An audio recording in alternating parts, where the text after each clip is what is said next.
伫立在远处，不敢伸指触。爱是苏林一场血肉。你既与淑妃主仆情深，那她未完成的事，当由你来代劳。这样，你才有资格与朕提条件。不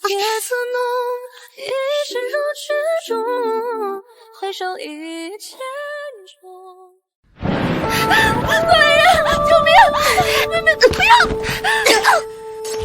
记得阿姐临死前说，因为我们生来命如蝼蚁，人轻言微，想要逆天改命，唯一的路便是登上云天。奉天承运，皇帝诏曰：镇国公一女男士，贤良淑德，册封为妃，掌6宫之事，钦此。可我不知道的是，那云端之上却是道尽爱恨痴缠的镜花水月。我叫南锦，自幼并随爹娘入了镇国公府做家奴，和我的孪生姐姐一起成了公府千金身边的贴身婢女。原以为我们一家会平凡的过完这一生，然而3年前，镇国公醉酒后玷污了娘亲，爹爹为给娘亲讨个说法，却被镇国公手底下的人活活打死，而娘亲也被主母无媒惑主意，生生活埋。我隐忍3年，终于将爹娘被害死的罪证搜集齐全，交给官府，却不曾想，放肆！竟敢拿着这些废纸跑去报官，妄想给你那欠命的爹娘讨回公道！谁给你这么大胆子？我的苏床怎么会在这里？我明明亲手把它交给知府大人了。当然是你自己亲手交出去，然后又亲手拿回来。出来吧。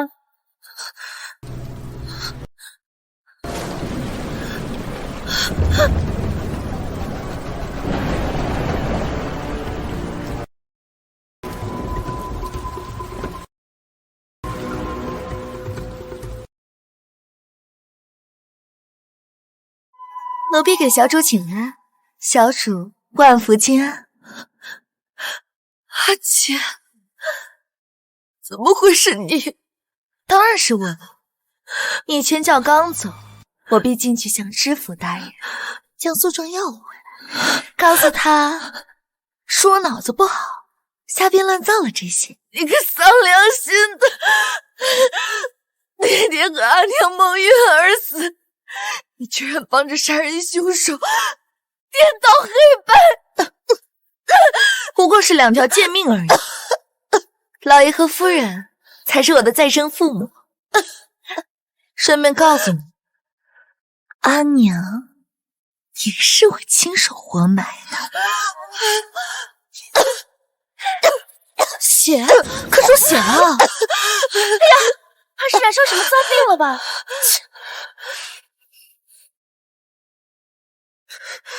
如今皇上已经下旨封我为淑妃，明日能不能进宫，随我去当我的掌事大宫女，就看你今天做的干不干净。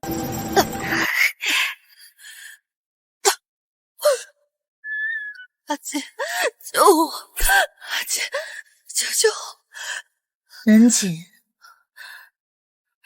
你我明明生了张一模一样的脸，为何你却如此愚钝，蠢到连自己的前程都看不清？你宁愿踩着我们的尸骨，也要继续向上爬吗？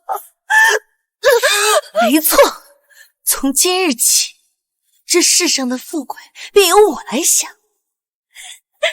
你和爹娘都不过是我登上云天的垫脚石罢了。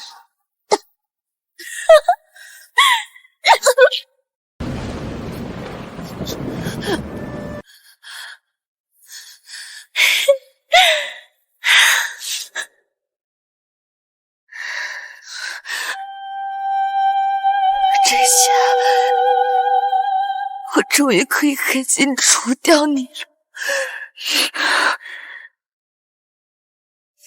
阿姐。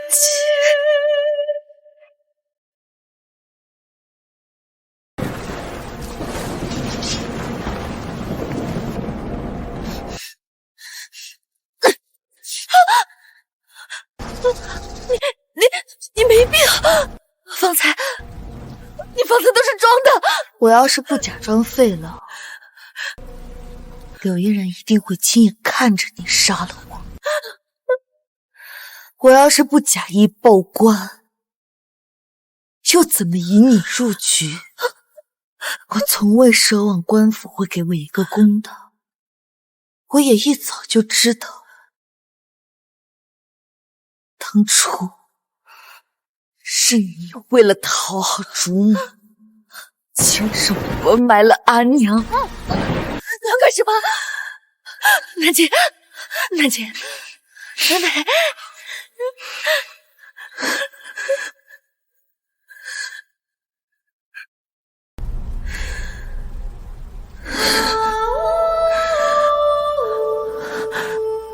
从今日起，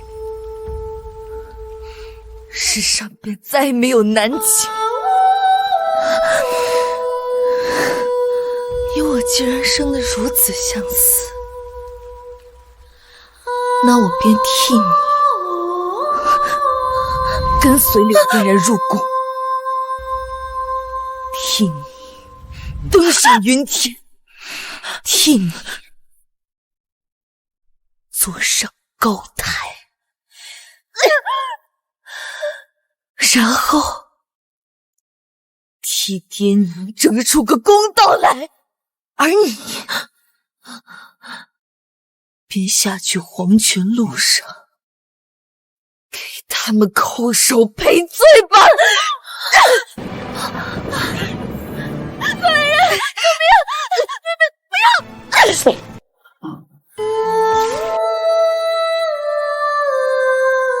什么云天之路，终不过是吃人不吐骨的地狱吧。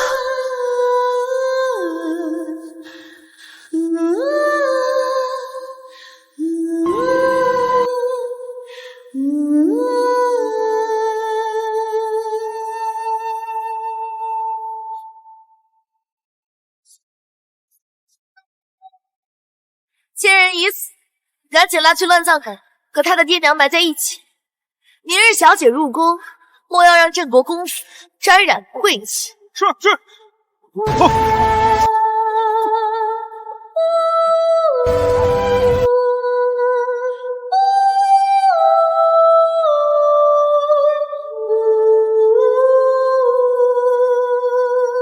可阿姐不知道的是，其实那夜过后，我便再也没有了天。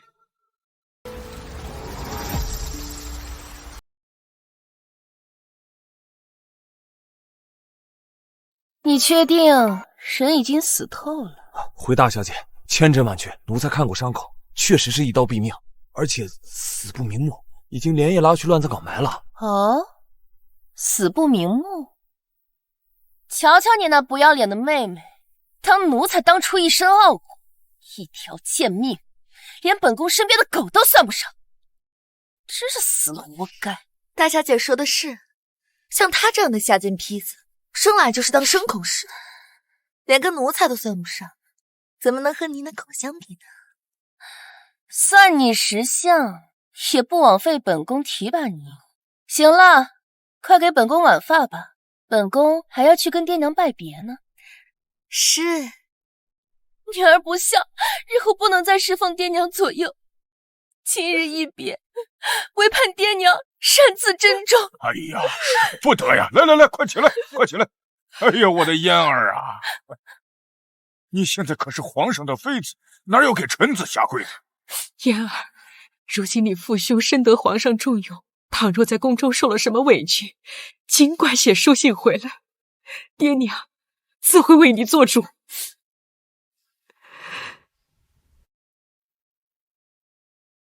听说你昨晚亲自把你妹妹处决了。回夫人的话，虞美南锦深受镇国公府多年的恩惠，竟然做出这样忘恩负义的阿杂事来，奴婢已经亲手解决了他，以报老爷、夫人和小姐多年的恩德。你倒是懂得知恩图报，不像你那个妹妹，狗胆包天，竟敢反咬我们一家，也不掂量掂量她自个儿脖子上长了几颗脑袋。夫人教训的是，怎么样啊，爹？我养的这条狗听话吧？这世间双生子不罕有，但像南锦和南婉这样，简直是一个模子刻出来的，实属是少见。嫣儿，昨晚他处置南锦的时候，你可在一旁瞧见了？娘，那贱人怕是得了什么脏病，都咳出血了，我哪敢跟他在一起啊？这叫南婉自个儿料理去了。胡闹！她们姐妹俩同姿同貌，万一进去的和出来的并非一人，该如何是好？夫人，奴婢没规矩的东西，主子说话哪有你插嘴的份儿？娘，昨夜那贱人病得都快死了，哪像她这般气血十足啊！您肯定是多虑了。不行啊，今日之事非得细查细验，才能没有后顾之忧啊。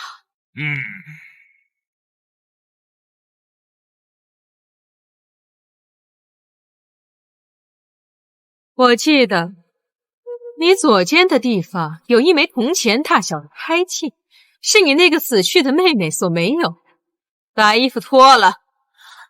夫人，奴婢，我让你脱！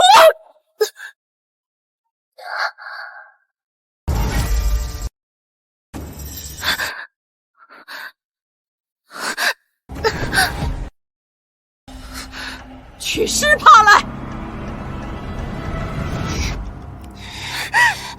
娘，这都擦了1个时辰了，皮都破了，也没见褪色呀。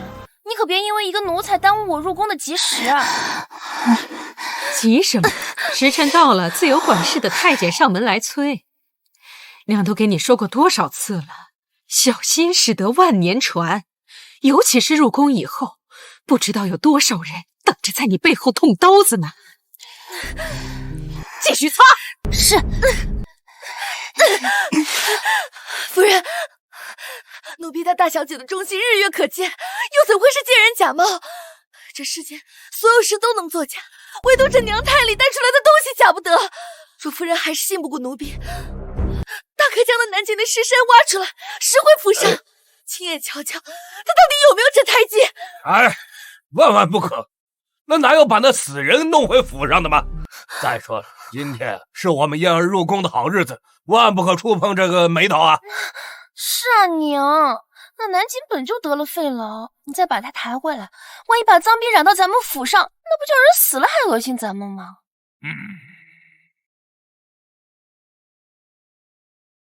起来吧。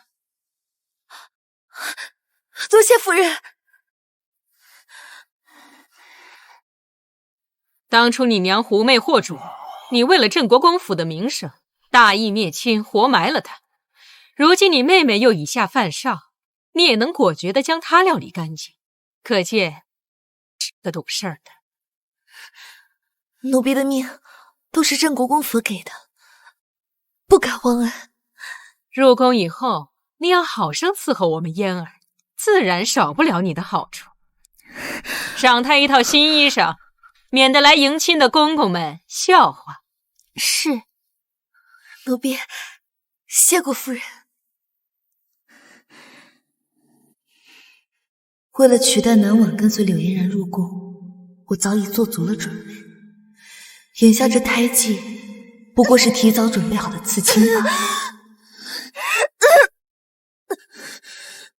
灯满楼，乌云散，吻过霜，也拥过寒。奉天承运，皇帝诏曰：镇国公府千金柳氏，秀外慧中，品德端庄，册封为妃，赐居长春宫，以经其德，于今日境内。再写一晚。我要奔在长路之前，碰了当年昔的月光，昨日与离肯。淑妃娘娘，这便是您住的长春宫了，咱家还有事要办，就先退下了。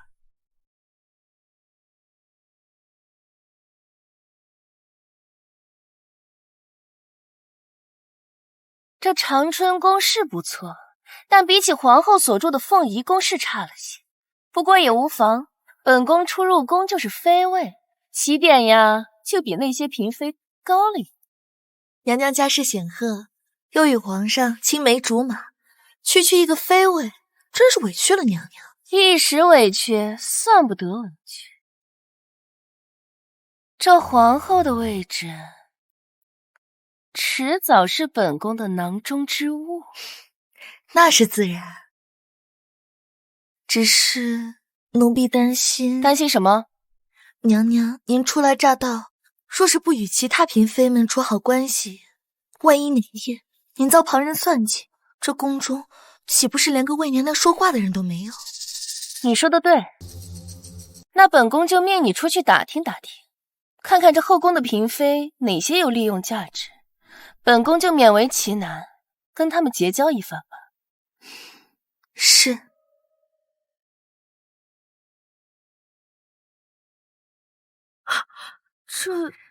敢问姑姑，这后宫中各位主子娘娘们的脾性如何？我家娘娘初入宫闱，一无所知，特命我出来打探一番。好说好说，这宫里的娘娘啊，大多都好相处，唯有2位娘娘，你见着避开就是。反问姑姑，是哪2位娘娘？这第一位呢，便是顺妃，她是首相之女，行事张扬肆意，是后宫里面有名的毒舌。而另一位啊，就是嘉嫔娘娘了。她怀孕期间心情不佳，经常暴躁易怒，近2日常来御花园走动，看她亲手所种的长春花的长势。你记着，绕开着点儿，千万别冲撞了。多谢姑姑提醒。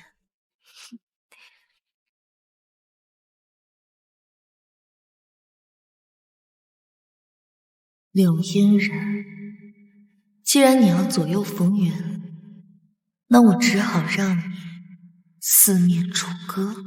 嘉嫔娘娘到！娘娘，您快看，这夏天一到，您种的长春花长势愈发喜人了。此花皇上也甚为喜欢，待会儿你这些品相好的拆到瓶中，送到养心殿去。是。娘娘，那边有个不长眼的宫女摘了您的花。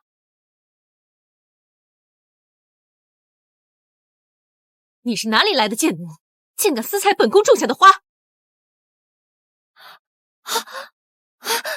娘娘恕罪，奴婢是淑妃娘娘宫里的长侍宫女，奉娘娘之命前来采些长春花回去，绝无冒犯嘉嫔娘娘的意思。大胆！不仅采了娘娘亲手种的花，竟还敢拿淑妃的位分来压娘娘。奴婢不敢。哦，原来是淑妃宫里的，把花拿起来给本宫瞧瞧。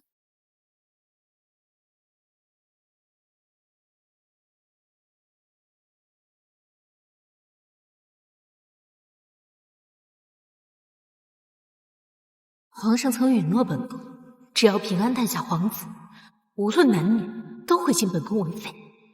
可偏偏淑妃这个贱人，一入宫便抢了本宫的位置。如今四妃已满，本宫再无进位的可能。花鸟司的奴才被揽了，阶下养出的花色不够艳丽，哪里配得上淑妃角色？离儿，你帮他想个法子，让这些花儿开得更艳丽些。是。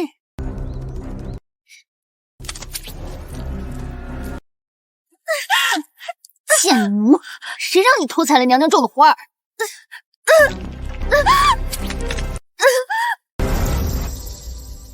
娘娘饶命，奴婢不敢了。行了，放开手，让本宫瞧瞧。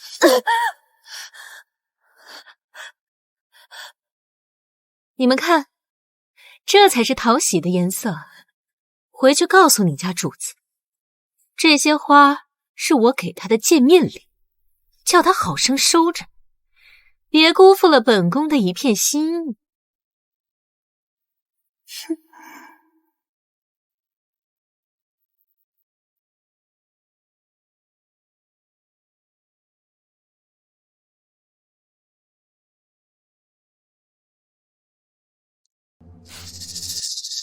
哪里来的一股子血腥味？许是奴婢手上的伤口，奴婢这就命太监去重启一查。等等，不是叫你去打探消息吗？伤哪来的？奴婢路过御花园时遇上了嘉嫔，她听闻我是您的人时，二话不说便命她的侍女用花刺破奴婢的手，还说将花带回来，当做给娘娘的见面礼。此话当真？御花园的宫女太监们皆可作证。岂有此理！她分明是借着你在打本宫的脸。区一个五品言官之女，不来巴结我也就算了，居然敢踩在本宫的头上作威作福。奴婢听闻皇上曾允诺嘉嫔，只要生下皇嗣便晋她为妃，可如今这最后的妃位却被娘娘占了去，难道他对娘娘怀恨在心？敢！莫不是仗着肚子不知天高地厚？本宫偏要给他点颜色瞧瞧。娘娘，锦绣宫的李二求见。嘉嫔的人，让他进来。是。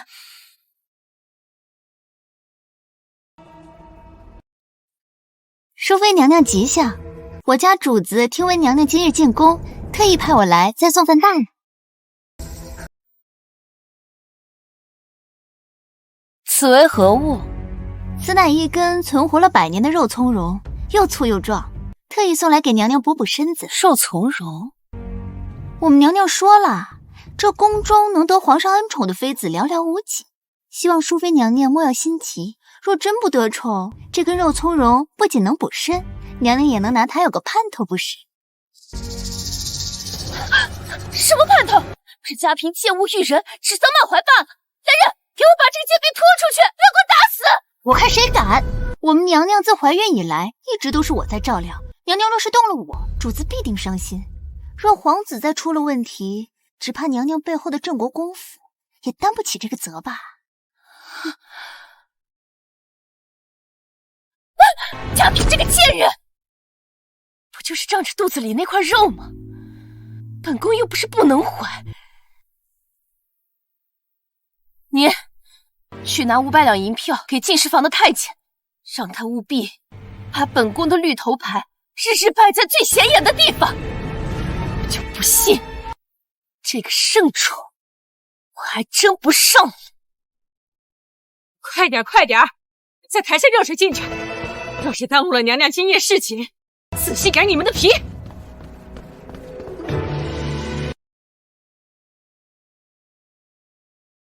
你说皇上会喜欢本宫吗？娘娘国色天香，世间男子有谁不为娘娘的英姿倾倒？皇上也不例外。本宫就喜欢听你说这些实话。行了，下去候着吧，本宫乏了，想先歇一歇。是。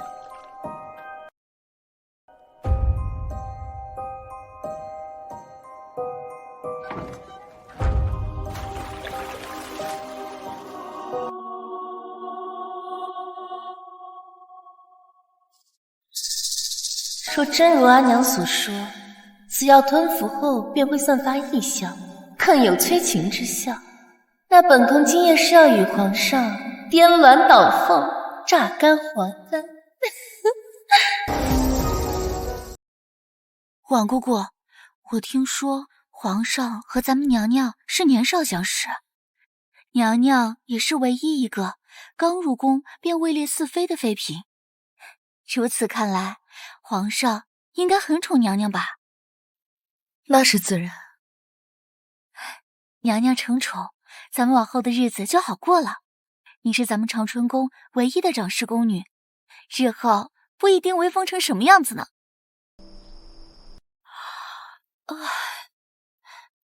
这都一炷香了，咱们还要跪到什么时候呀？别急着困，好戏马上就来。皇上，臣妾不是有意要冒犯皇上的。这是怎么了？淑妃的掌灯进了，其余的人在外头候着。娘娘，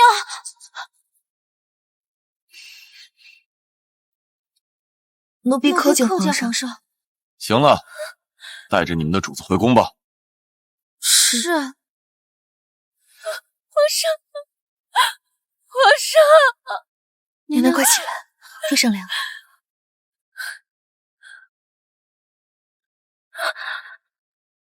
娘娘，您这是出宫了？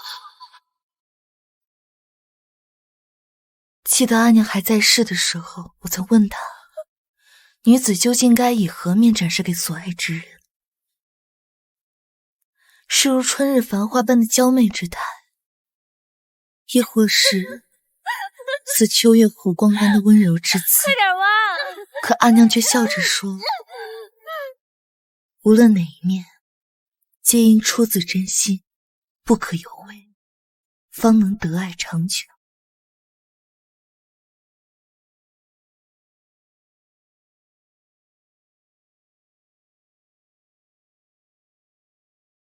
皇上，你都不知道臣妾为这一天准备了多久。哦，那朕可要好好瞧瞧。皇上，什么声音？皇上，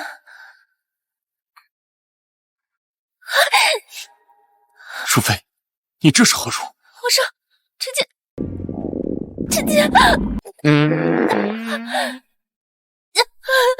淑妃的掌灯进来，其余的人在外头候着。皇上，臣妾并非故意如此，定然是有贼人要害臣妾。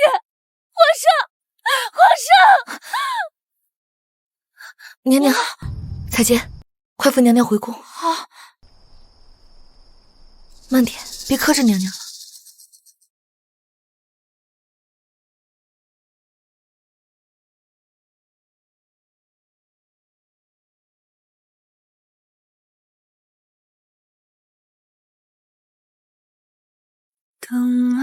彩洁，你先带娘娘回去，赶紧传太医来瞧瞧。那你呢？你不回去吗？今日之事绝不能外传，否则日后娘娘还有何颜面在宫中立足？我只能去求皇上，就算磕烂了脑袋，也得把流言止住。快起轿，送娘娘回宫。天已昏暗，不如先再写一晚。放肆！没规矩的东西，继续擦！的月光，昨日一粒铿锵，扬起多少柳嫣然，既然你如此费尽心机想要得到圣主，那我便替你睡了这个狗男人，登上我云天之路的第一步吧。出发之前可以是绵延，直到天亮。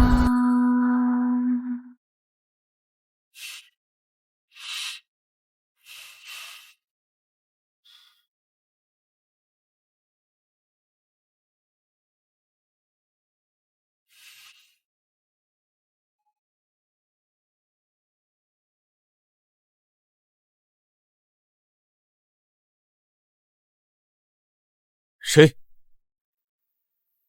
回皇上，奴婢是长春宫的宫女。方才不是送你主子回去了吗？怎么又回来了？奴婢是特意来找皇上的。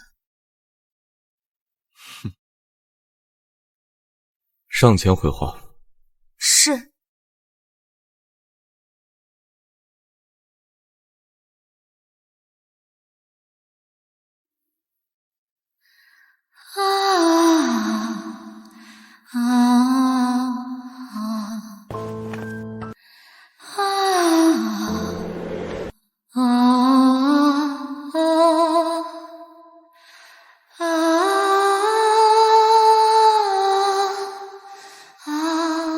你可知无照擅闯朕的内情是死罪？奴婢自知死罪，但与娘娘的前程相比，奴婢不惜豁出这条性命去。皇上，娘娘今日殿前失仪，并非她所料。若将此事传出去，只怕娘娘再难立足宫中。故而奴婢恳请皇上，不要让您宫中的人将此事传出去。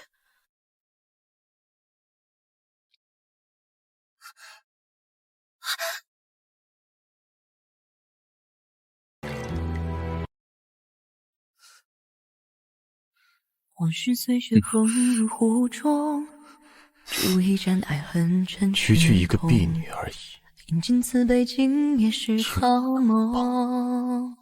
因为皇上您是为人君，岁月将人灼成松，伫立在远处，不敢伸指触。爱是宿命一场血肉。你既与淑妃主仆情深，那她未完成的事，当由你来代劳。这样，你才有资格与朕提条件。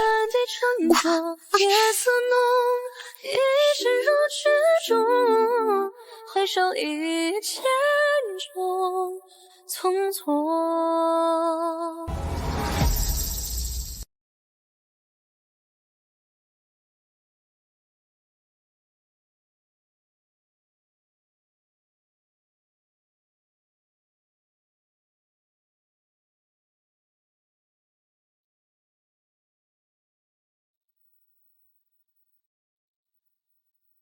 为何突然远离？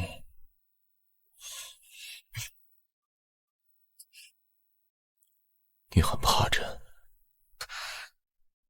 奴婢不敢。你昨夜伺候得很好，今日不必再回长春宫了。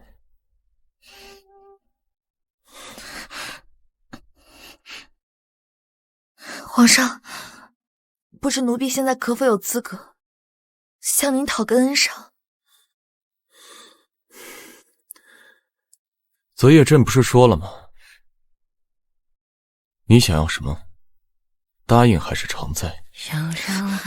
奴婢不敢，奴婢自幼伺候淑妃娘娘，得娘娘照拂才有今日。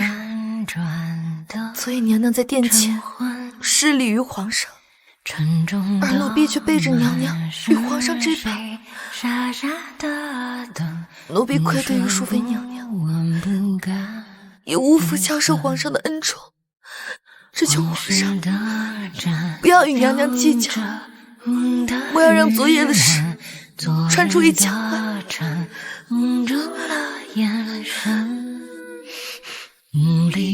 奴婢愿以死谢罪，抛去娘娘的颜面。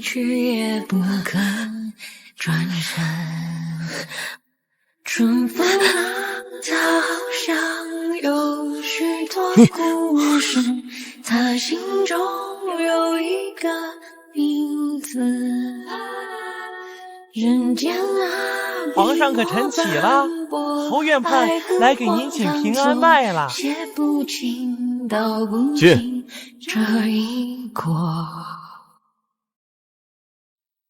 我在等一盏灯。一个人，还愣着做什么？还不赶紧过来瞧病！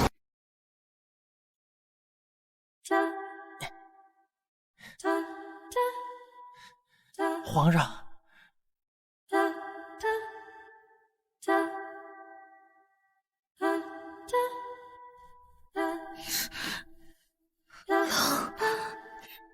烧，奴才这就去烧热水。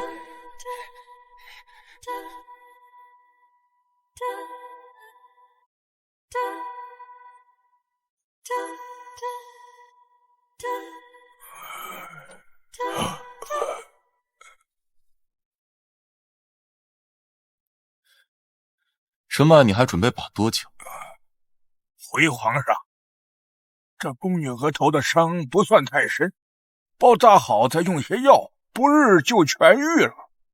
哦，不是很深，那他为何还不起？以脉象所看，似乎是一夜放纵，被掏空了精神。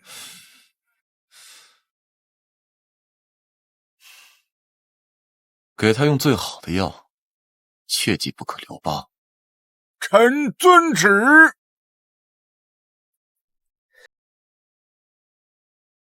恭喜皇上喜得佳人，不知道是哪家的婢女有如此福气。奴才立刻通知进士房，即当留用。不必了，他仍旧回去照顾淑妃。另外吩咐下去，昨夜里闹的笑话，朝阳殿上下皆不可外传，包括他的留宿也是。是，奴才遵旨。皇上。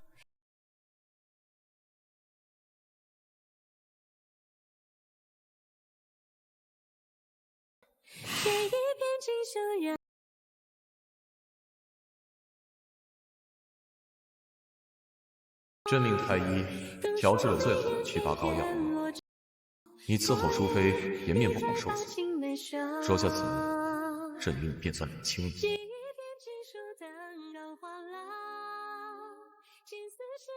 是不是两清？哪还有你说的算？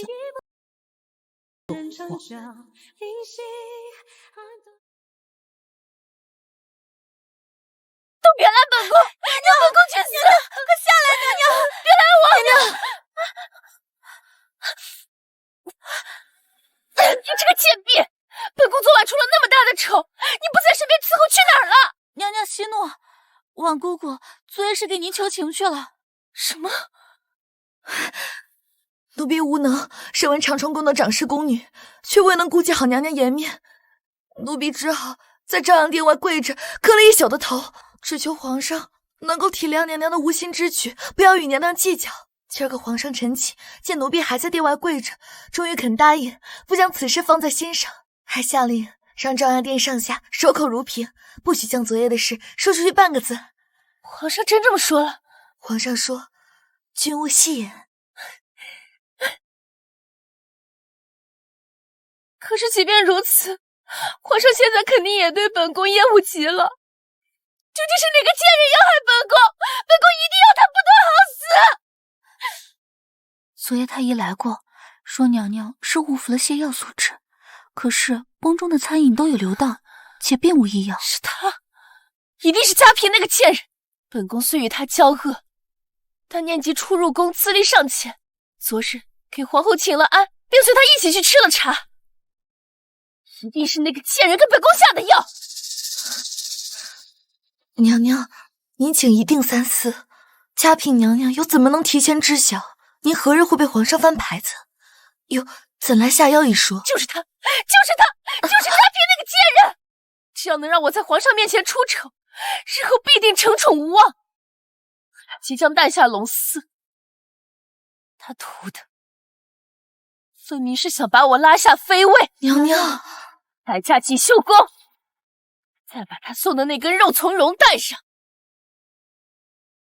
是。嘉嫔，你这个贱人在哪儿？娘娘，请让奴婢先通报一声。通报？小主，小主！嘉嫔，你这个贱婢，给本宫滚出来！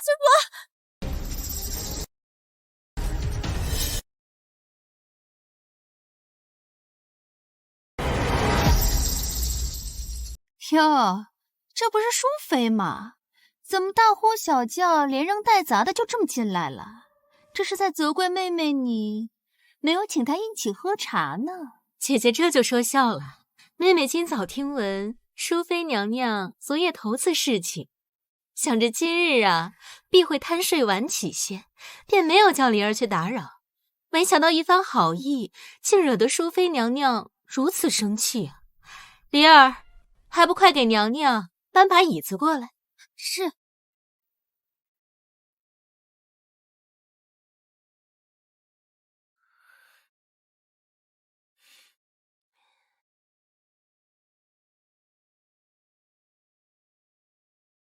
淑妃妹妹昨夜头次侍寝，还没恭喜呢。姐姐说笑了，妹妹毕竟年轻，入宫晚，不比姐姐们从前在王府就适合皇上，许多事还得跟姐姐们多学着点。可别呀，那咱们会的都是些再寻常不过的路数，哪像你给皇上整那么大一出。方才见妹妹进来的时候扶着腰，许是昨日太过恩爱，伤着了。是啊，毕竟是头一次。皇上昨夜勇猛，还偏偏让臣妾见识了2次君威，妹妹实在是招架不住，惹姐姐笑话了。还2次？妹妹侍寝竟然如此卖力，皇上没寻思着重新给你赏个封号吗？本宫瞧着这淑字倒不太适合你，你如此勤奋伺候皇上，不如以后就叫你愤妃如何？顺妃，皇上已经下令不许将此事外传，大家都是姐妹，莫要再说下去，伤了和气。怎么许他拉就不许旁人说啦？宫里谁不知道？昨天郑国公的女儿拉在龙榻上了。贱人，你敢打我？打的就是你，我还撕了你的嘴呢！好了好了，别打了，你乱说！你别打了！不好了，娘娘见大红了！娘娘，再坚持一下，娘娘！怎么会这样？我明明没有用力推他，他怎么就滑倒了？你摇头是什么意思？还不赶紧救他！回娘娘，嘉嫔娘娘没了胎动，微臣实在是无能为力了。救救我的孩子！娘娘，您现在已经见了大红，若不尽快将死胎打掉，只会伤了母体，严重些会断了您日后生育的指望啊！快，叫人递信给爹爹，就说我遭人暗算，有爹爹替我求情，皇上必不会恼了我的。走。淑妃娘娘，我们主子这一胎一直怀得安稳，若非您今日无故这么一闹，我们主子又怎会小产？皇上和皇后娘娘马上就到了，他们没来之前，您不能离开锦绣宫。一个贱婢也敢拦本宫，算什么东西？皇上驾到！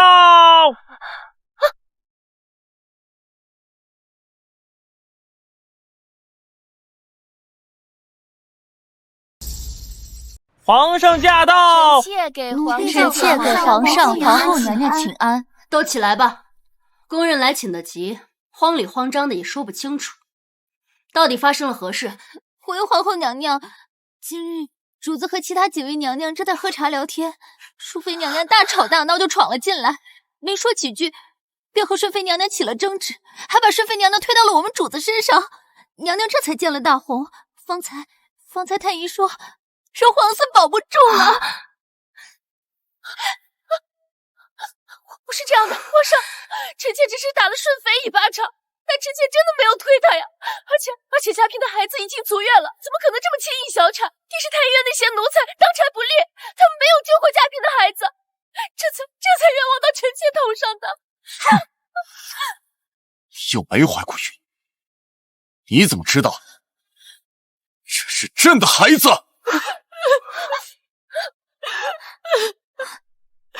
我的儿啊，我的儿啊！皇上亲爱，嘉嫔娘娘的胎落下了，是个小皇子。皇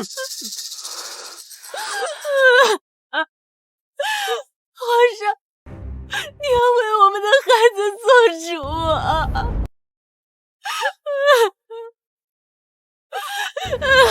淑妃刘氏心肠歹毒，害后妃残害皇嗣，若褫夺封号，降为贵人，幽禁长春宫，非诏不得出。皇上，臣妾是冤枉的呀，皇上！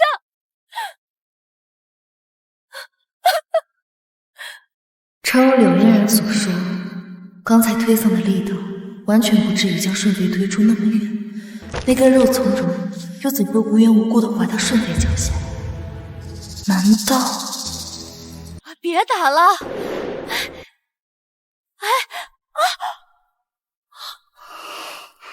看来后宫这池冰清玉洁的浑水，远比我想象中要深得多。哎呦，皇上，您快歇歇吧，奴才看都看渴了。嘉嫔那边如何了？嘉嫔娘娘醒来后一直不吃不喝，整个人都没了精气神似的，这嘴里一直念叨着皇子的事儿，着实可怜。嘉嫔这胎没的蹊跷，或许并非柳氏所为。那您为何？柳氏父子狼子野心，用前朝战事逼迫朕将柳嫣然纳入后宫，只恨朕登基不久，根基不稳，无法与之抗衡。既然这次他们主动送上门来，那朕正好利用这次机会敲打敲打，好让他们在前朝也收敛一些。哦，皇上这招杀鸡儆猴妙啊！皇上，您该翻牌子了。下去吧，朕没心情。可是太后吩咐奴才，是。皇上，这长春宫虽然正在禁足，但这日常用度也得有所保障。奴才觉得许长春宫长侍宫女自由出入，也好托办宫中上下差事。朕明明给他用了最好的祛疤膏，他为何不用？啊？罢了，你赐一块出入牌去长春宫，再帮朕带样东西给他。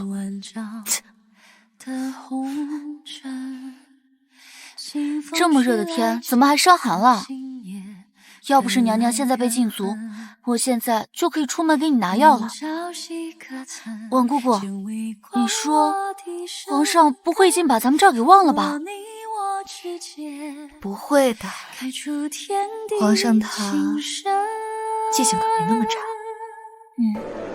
夏至一相望女神，千帆过尽是我们。如影随。姑娘，还劳烦公公您亲自跑一趟，我这就回去带给我们娘娘。嗨，这是皇上专门让我送给你的，快打开瞧瞧。这是番邦进贡的极品花椒，此物不仅能美容养颜，还对伤口愈合、淡化疤痕有奇效。这宫里头啊，除了皇后和顺妃，也就姑娘能得此物了。如此名贵之物，奴婢怎么承受得起？还请公公收回。哎呦，好生收下，姑娘，你若不收，可就是抗旨不遵了。奴婢不敢。哎，奴才哪受得起呀？你就好生收下它，你的好日子还在后头呢。那就劳烦公公替我多谢皇上恩赏。谢恩的事儿得你自个儿来。明日4时，待皇上下了早朝，会去玉湖边的观河亭等你，可别迟了。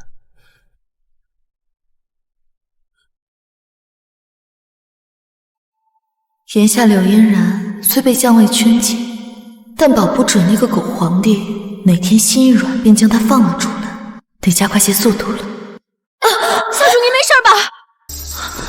不长眼的奴才，竟敢冲撞关贵人！贵人息怒，奴婢并非故意，还请贵人宽恕。本宫为何要宽恕你一个贱婢？翠果，给我打烂他的嘴！是。等等，等等，本宫看你倒是有些面熟。小主，她就是长春宫的长侍宫女。原来是淑妃宫里的。哎呦，瞧我这记性，现在呀，应该叫凤贵人才对。也是，跟着那样的主子，也不怕你能有什么规矩。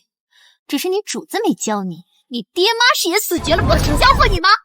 有爹生没娘教的东西，活该在那个贱人底下伺候。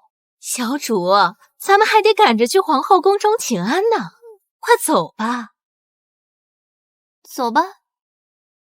真是晦气。奴婢恭送小主。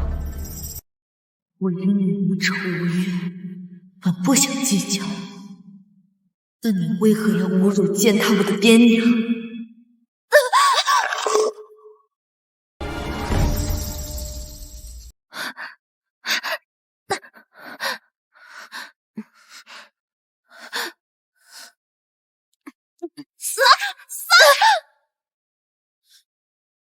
小主您瞧，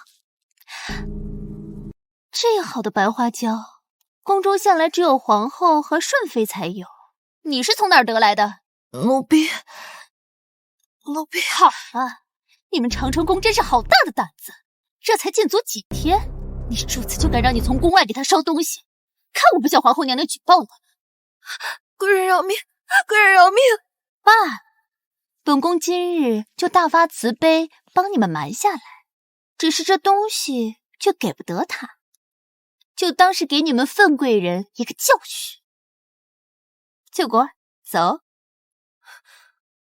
贵人息怒，只是这东西是我家主子从小吃惯的，日日都要用。你若都拿了去，奴婢回宫以后该怎么跟主子交代呢？日日都用，那就是说他宫里还有喽？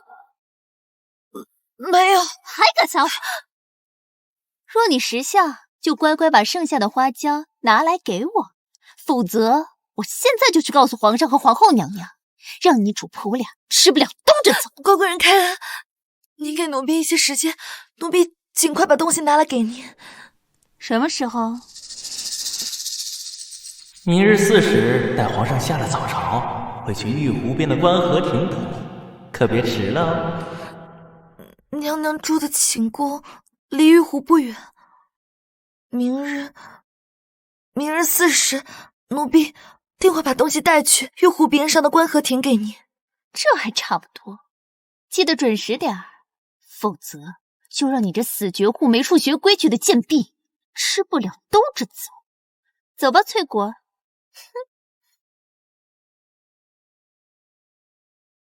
放心吧，一定会准时的。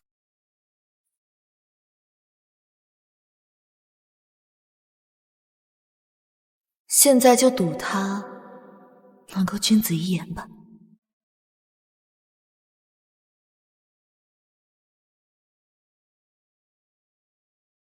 好啊，你这个贱婢，怎么来的这样慢？东西呢？把它交出来。没有。没有？你什么意思啊？因为你不配。别说像白花椒这样的顶尖货色，就是最下乘的黄花椒，你都不配吃进嘴。你说什么？因为你就是个下贱坯子，没规矩、没礼数、没家教的小贱人，少吃点那些不该吃的东西，避免火气太旺。香香绿。好啊，你个贱婢，看我今天不打死你！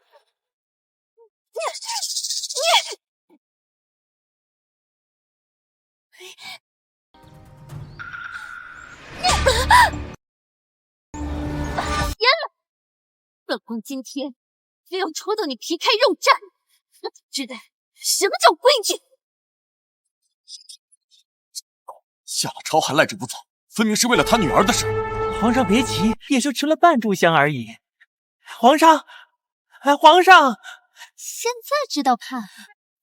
晚了，本宫今天非要把你这张贱嘴撕烂不可。翠果，把它给我摁好啊！奴婢在见皇上。你在做什么？嫔妾给皇上请安。朕问你，在做什么？皇上，你可算来了。柳贵人连禁足都不安分。昨日在御花园，嫔妾他打的吗？朕问你，是不是他打的？是奴婢犯了错，贵人责罚奴婢是应该的。你有何错？冠贵人昨日向奴婢讨要白花椒，奴婢尽数给了他，但贵人想要更多，奴婢实在拿不出，这才惹恼了贵人。皇上，您听见了吧？长春宫仍在禁足，怎会有白花椒可领？定是这贱婢与哪个奴才私相授受，还请皇上明鉴。这白花椒是朕赏赐给他的，你说私相授受，我不是说朕是那个奴才。嫔妾不敢，皇上息怒。你不敢？朕刚才看倒是放肆很。关贵人品行不端，心肠歹毒，给朕拖下去，杖责20，朝嘴上打。来人！皇上，嫔妾知错了，不要，皇上！他明知道朕会来赴约，却还故意演这出给朕看。罢了，不过又是一个心思不纯的祸水而已。起来吧。奴婢不敢，还请皇上责罚。你又何错之有？今日关贵人并非无端出现在此，而是奴婢故意引他来的。奴婢只是想让皇上亲眼看看我家小姐如今的处境到底有多艰难。自从皇上禁足了小姐，小姐日日遭宫人刁难，再加上思念皇上每日以泪洗面，奴婢实在怕小姐撑不下去，这才斗胆出此下策，希望皇上能够怜惜娘娘半分。奴婢自知欺君，所以愿以死谢罪。这女子不可能不知道朕的心思，却接连2次为柳氏求情，要么是真的对主子忠心，否则便是个心机颇重的祸水了。好啊，既然你一心为主，朕成全。宇德全，奴才在。将他带下去，死毒搅。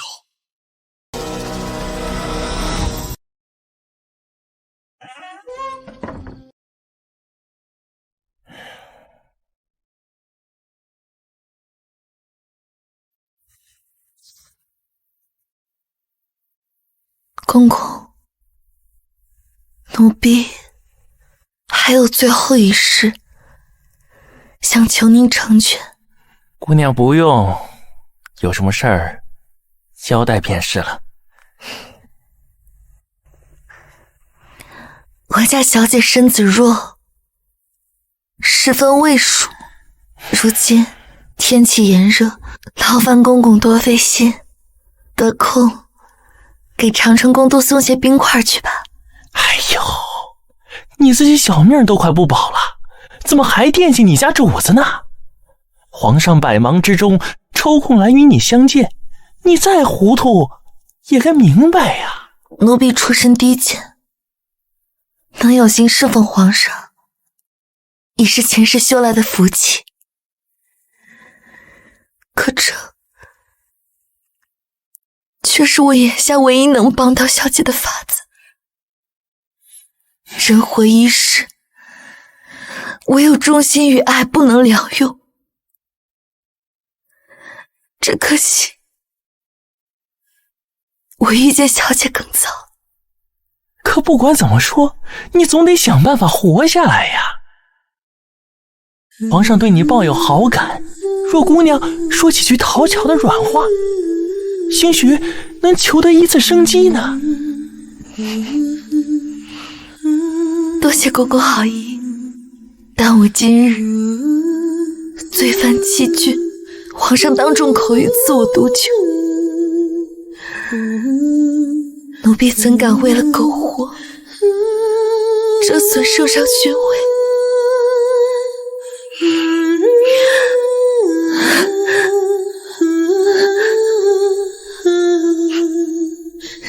那就不多留公公了，奴婢叩谢天恩。哎，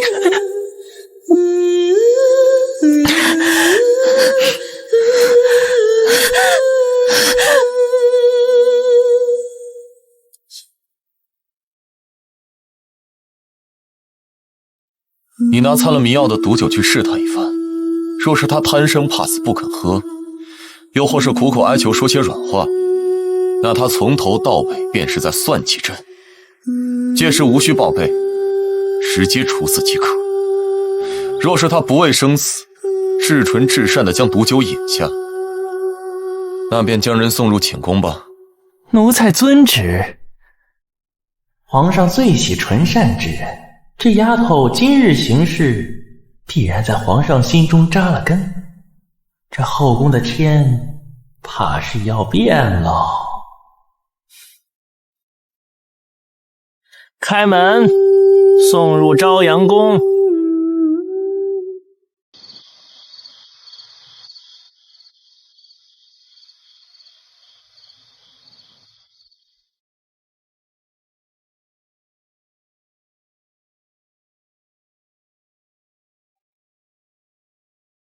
醒了？皇上，你怎么也死了？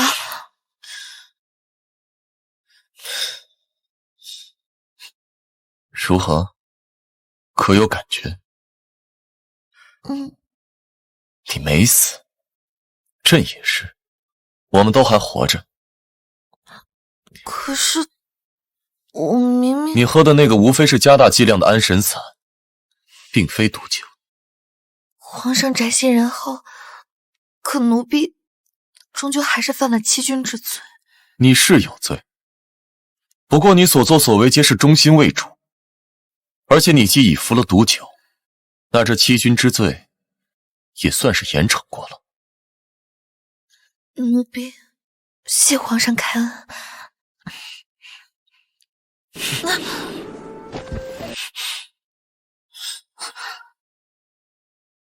你为了让朕注意到你主子的困境，就这么不爱惜自己的身体？还是说，你想让朕心疼你？奴婢……皇上，顺妃娘娘炖了血燕银耳羹，给您拿来，这会儿正在外面候着呢。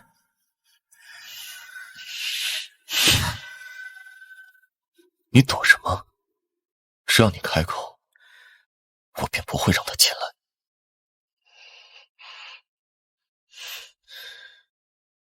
来人！奴婢，求你。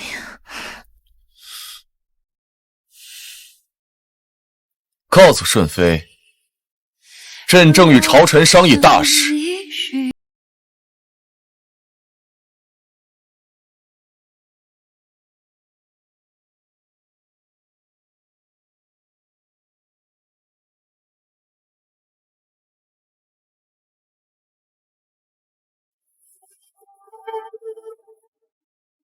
娘，你给我抹的是什么？好香呀！这是芝麻油，抹在头发上啊，能让头发长得又黑又亮。娘，我也要。好，好，好，都有，都有。来，转过身去。一梳梳到头，无病又无忧；二梳梳到尾，比翼共双飞；三梳有头又有尾，四声举案共齐眉。娘，好好听啊！你以后天天唱给我好不好？傻孩子，等你出嫁那天，娘再给你唱一次。从那以后啊，就是你的夫君为你制发了。哭成这样，朕刚才可没欺负你。皇上，别动。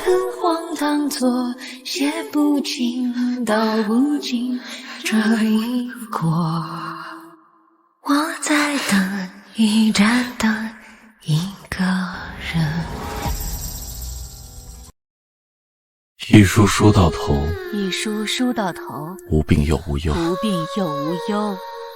二梳梳到尾，二梳梳到尾，比翼共双飞；比翼共双飞。三梳有头三梳有头又有尾，四声举案共齐眉。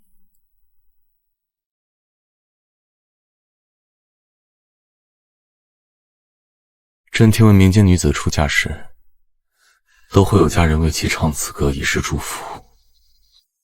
因为我没有洞房花烛夜，所以朕总觉得亏欠你些什么。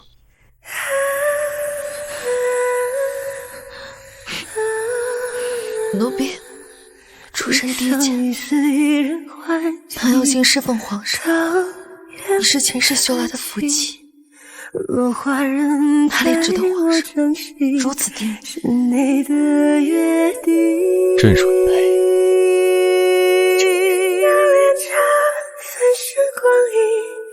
过几日，朕会在朝中为你寻一些金贵世家，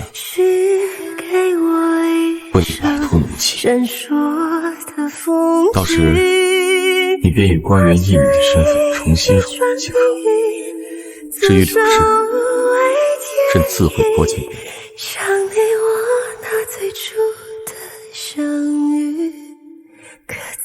奴婢谢过。怎么还这么宠我自己？嫔妾谢过皇上。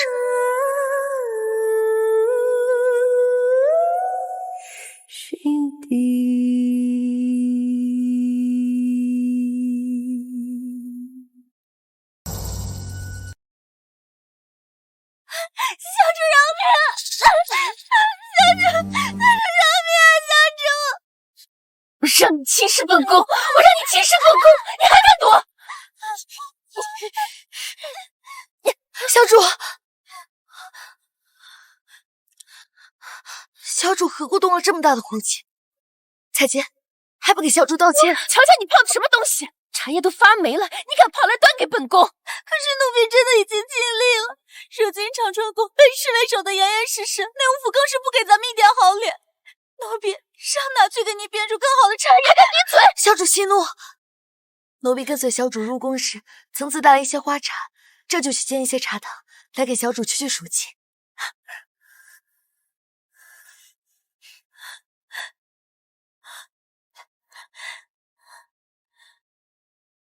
慢着，本宫最近心情烦郁，侯院派给本宫开了一些安神散，连同那些一起泡进茶汤里，给本宫端来。是。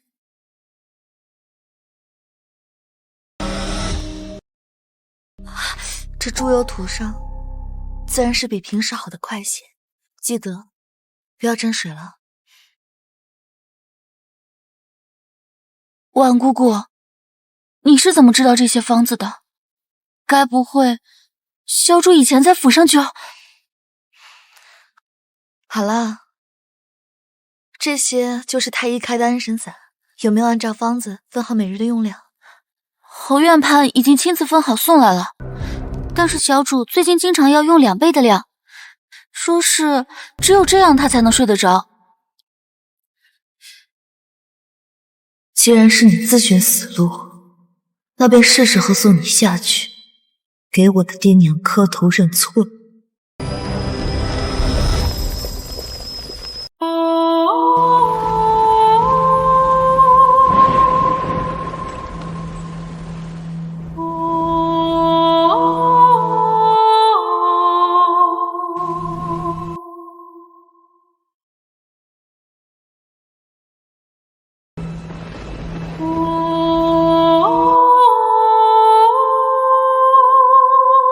不要怕，不过是安神散过量后的正常表现，2个时辰后便会自行消散。只可惜你这条贱命不一定能活过2个时辰。你到底想干什么？我想干什么？你不如问问你自己，3年前镇国公府对我爹娘做了什么？快点吧，快点吧！赶紧把那个贱妇给我埋了！小姐放心，小姐放心，是你自己亲手活埋了你娘，跟我有什么关系？活埋阿娘之人已被我亲手处死，事到如今，你还认得清我是谁吗？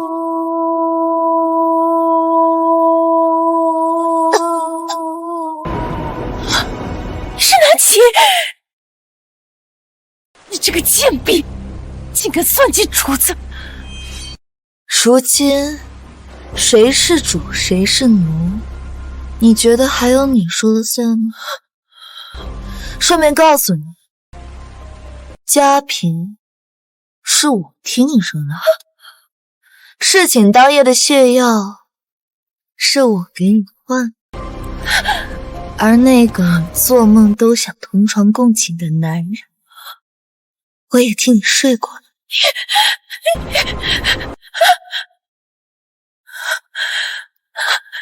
杀了我吧！谁要杀你？祭夜过后，宫里就只会流传那个御前出宫的柳贵人不堪受辱，自寻短见罢了。公主后妃自戕乃是大罪，你和你那权势滔天的爹娘，很快就会在黄泉路上团聚。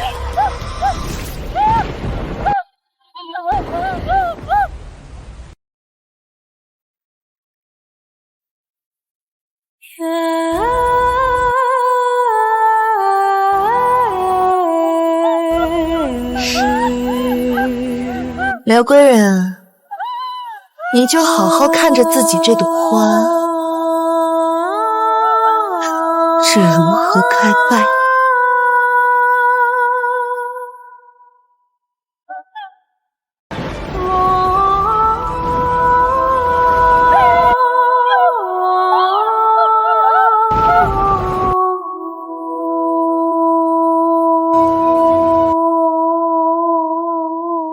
皇后娘娘驾到！侯院判，柳贵人如何了？回皇后娘娘，柳贵人失血过多，已经没了。阿弥陀佛，阿弥陀佛。怎么死的？是出宫出死的吗？可有蹊跷？从表面上看，像是自戕。皇后娘娘莫要难过，既然人都死了，那咱们处在这儿也救不活他，不如先随便找个白布盖上，旁的事儿等礼部的人来了再说。皇后娘娘，臣妾却觉得此事颇有蹊跷。自戕乃是连累母族的大罪，柳氏身为官家女，更应该知道这样做的后果。即便有心寻死，也定然会思量到前朝做官的父兄啊。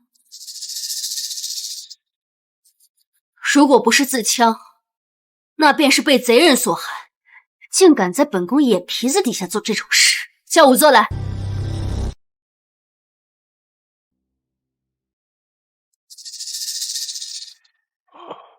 柳氏之死可有异常？回皇后娘娘，自戕之人刀口乃是前轻后重，柳贵人的刀口乃是前重后轻，明显是他人所为。淑妃娘娘不是自戕，而是被人谋害。长春宫的掌事宫女出来。奴婢在。本宫问你，昨夜最后与柳贵人接触的人是谁？回皇后娘娘，主子昨日动了大怒，不许奴婢们入内伺候，奴婢们都守在殿外，并未看到有其他人进入。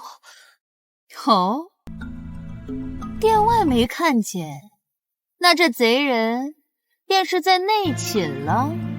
昨个守夜的婢子是谁？滚出来！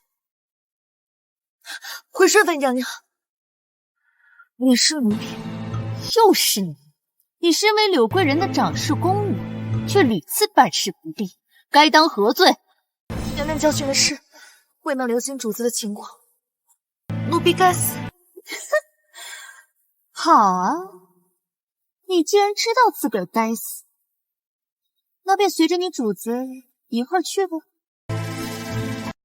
不闹！宫女也是人，犯了错也应当交由宫女所严审，再做定夺。顺妃怎能如此草菅人命？是啊，下月便是太后寿辰，先是家嫔之子，又是柳氏，这宫中可不能再多加一条人命了。皇上既许了本宫协理六宫之权，这后宫的事，本宫自然得管管。姐姐们素日礼佛，可臣妾却没有你们这份心心，为清后宫不正之风。今日这婢女的病，本宫是要定的。你们俩上去按着这贱婢的脑袋，叫她一头磕死在柳贵人床前，信主了吧？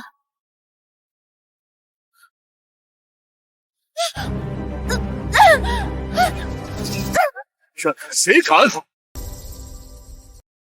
皇上万福金安。皇上万福金安。这是作何？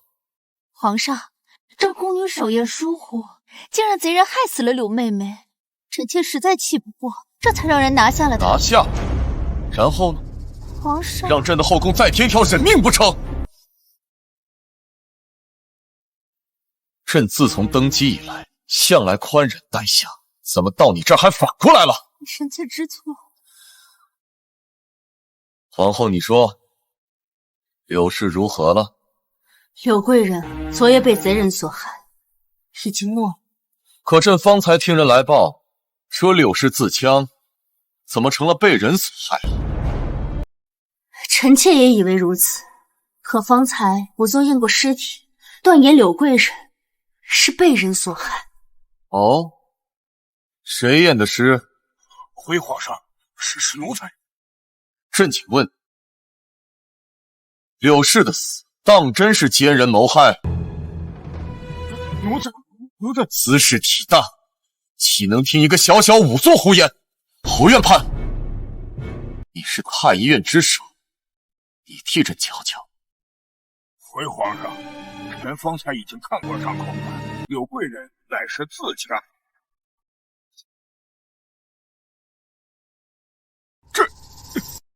皇上，奴才不敢欺君呐！柳贵人她确实是被人所害啊！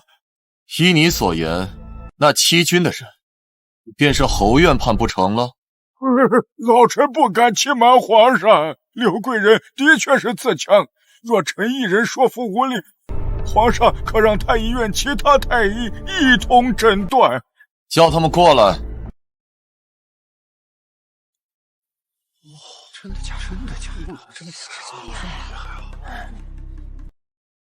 回皇上，臣等几人均已验过，结果与侯院判所说无异，柳贵人的确死于自枪。都听到了吧？这怎么会这样啊！皇上，来人，将这满嘴谎言的奴才拖下去，乱棍打死！皇上饶命！皇上饶命！奴才说的都是实话呀，皇上。身为世家贵女，却被一个小小的仵作耍得团团转。若不是朕今日在此，岂不是还要闹出后宫查案的笑话不成？臣妾无能，辜负了皇上的信任，实在惭愧。亏你父亲还是满朝文官之首，朕见你行事如此急躁，不如多学学真伪，念念佛经。这六宫协理之权，就暂时还给他吧。皇上，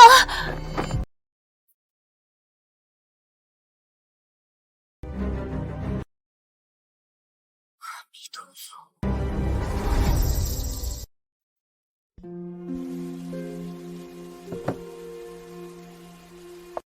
皇上，今日是柳贵人停灵的最后一日，您可要去长春宫瞧瞧？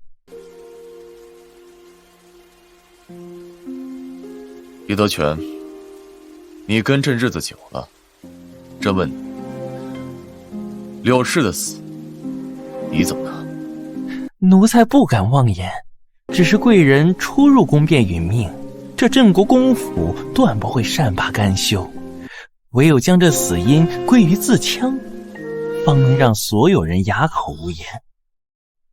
只不过这凶手的刀出的比侯院判更快而已。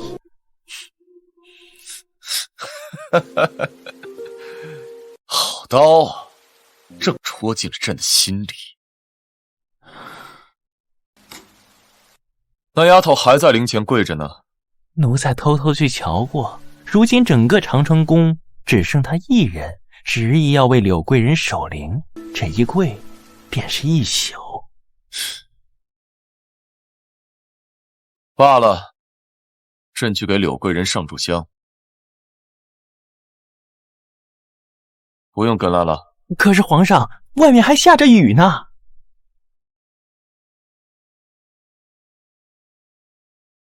爹娘，如今6世已没，你们的仇也算报了一半。自从入宫以来，女儿越发觉得宫闱之中人心莫测，诡计多端。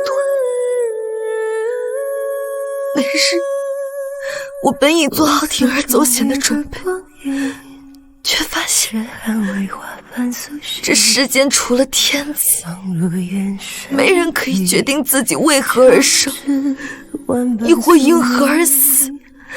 这令我感到大寒。我只想尽快搬到镇国公府，放好下去，与你们团聚。又在哭哭啼啼的。是否为你长出的勇气？为雨雪的宿命，只愿和你约定，赏你我那最初的相遇。可在朕怕你太过伤心，所以过来看看。心底。皇上，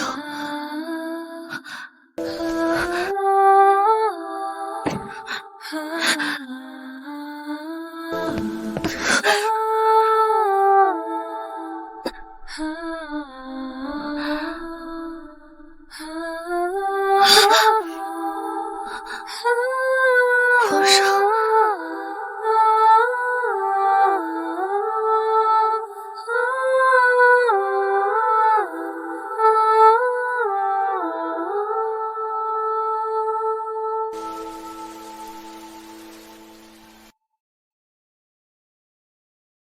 伤到哪儿了？让朕看看。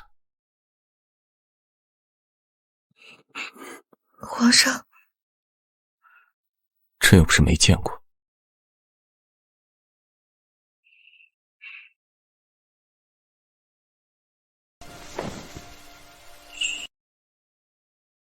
还说没事。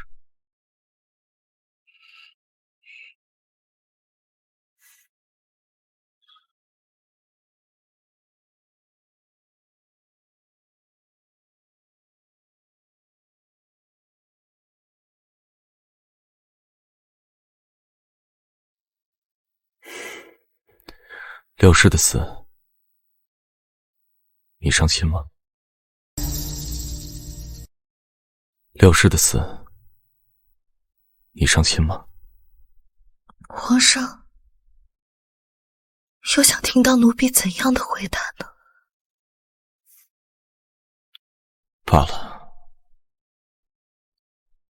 你从前觉得跟朕在一起是背叛了你家小姐，如今他人已去，你心中的包袱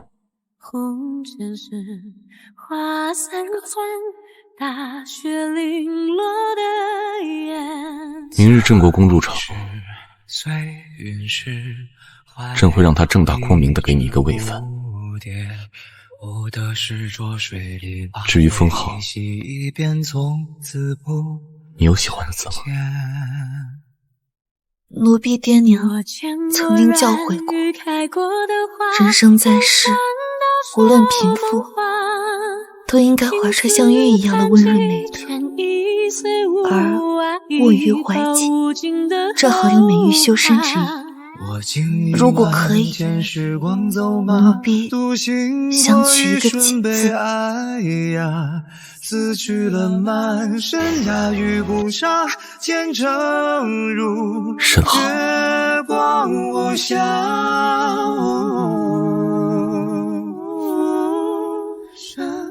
朕便依你，就去锦字吧。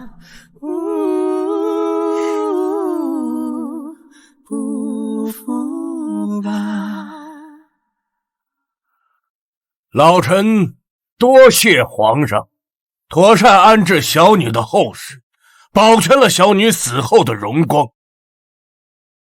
但是，老臣听闻，小女之死并非那么简单，好似有奸人所害，所以老臣已经查明了那日事实真相，被害一事纯属子虚乌有。柳公莫不是只信流言不信朕了？老臣不敢，只是老臣的犬子尚在前线的战场，他们兄妹二人情深义重，老臣只怕这流言要是传过去的话，会乱了将士们的军心呢。皇上。哦，柳公言外之意是指责朕没有保护好你的女儿，乱了国本不成？老臣柳氏残害皇嗣，又在宫中行自戕之举，已是牵连母家的重罪。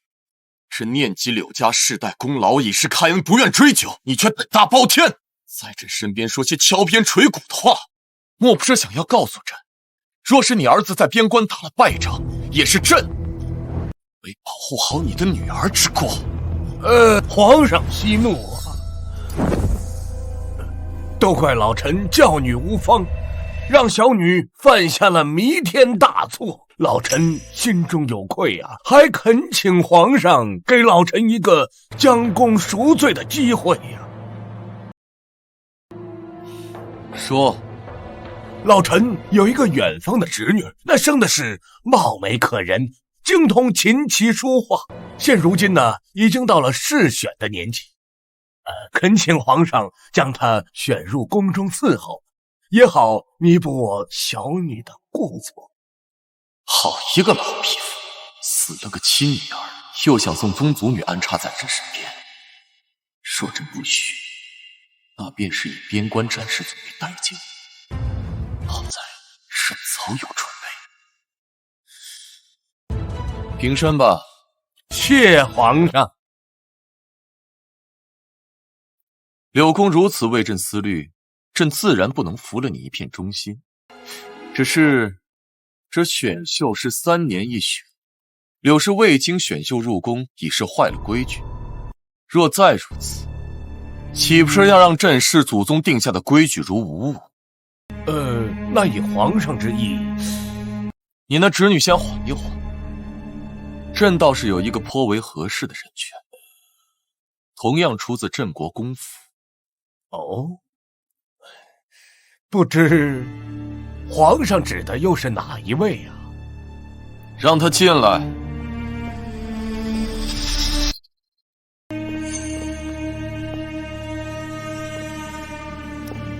奴婢见过皇上。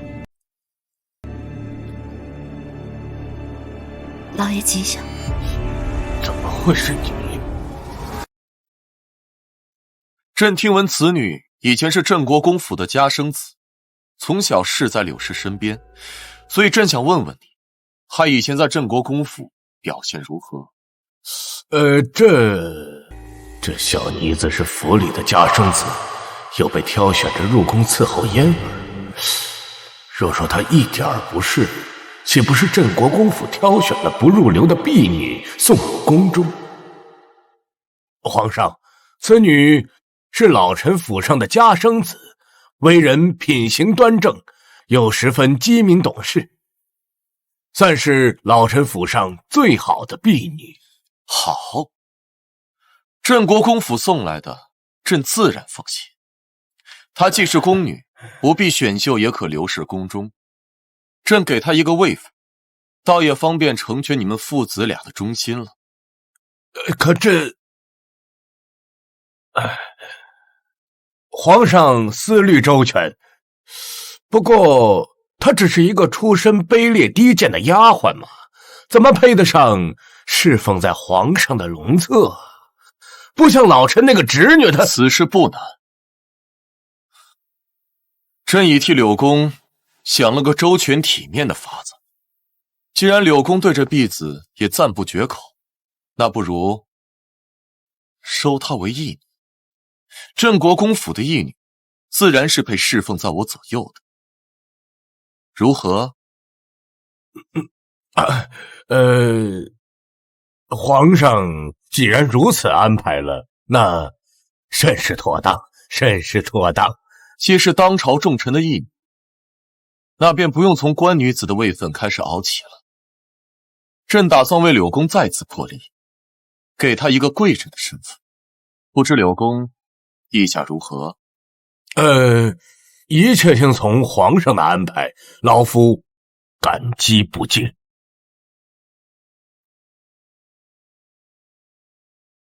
很好，那这2日，柳公尽快备下认亲文书。景贵人，送你义父回去吧。嫔妾告退。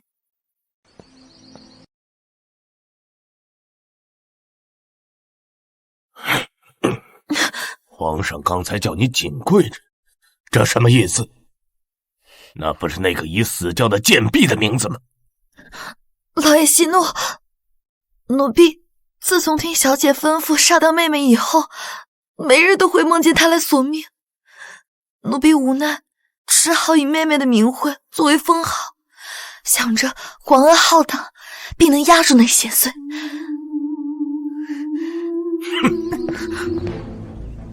踩着老夫女儿的尸骨，倒是成全了你自己。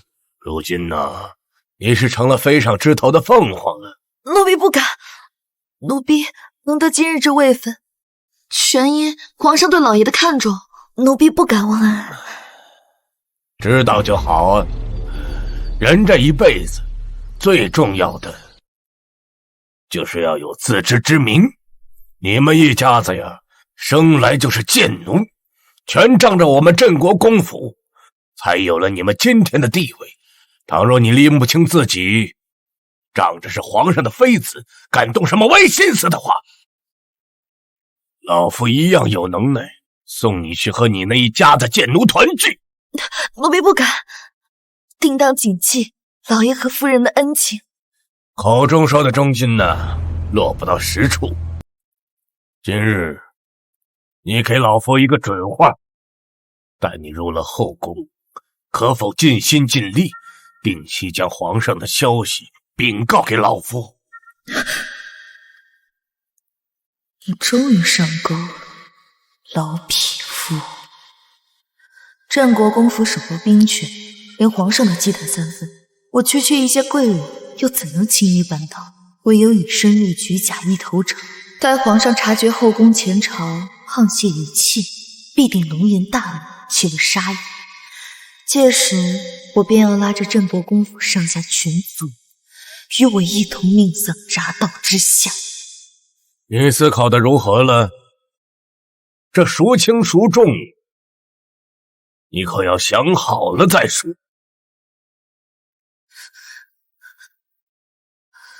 奴婢愚钝，惹怒了老爷，还求老爷恕罪。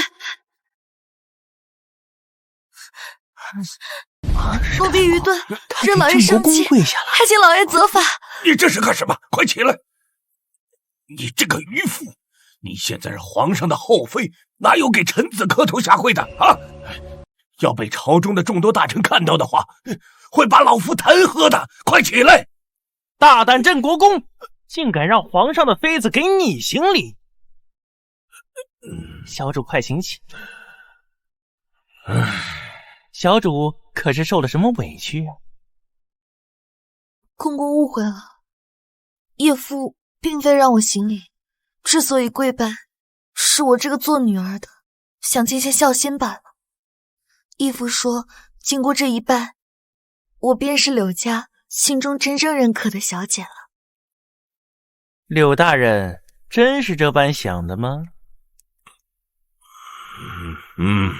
那便好，是奴才误会了。若无旁事，老夫就先行一步了。慢着，柳大人，您还没给景贵人回礼呢。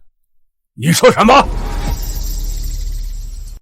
柳大人可别忘了宫中的规矩，级别再高的大臣也是皇上的奴才，位分再低的嫔妃也是皇上的女。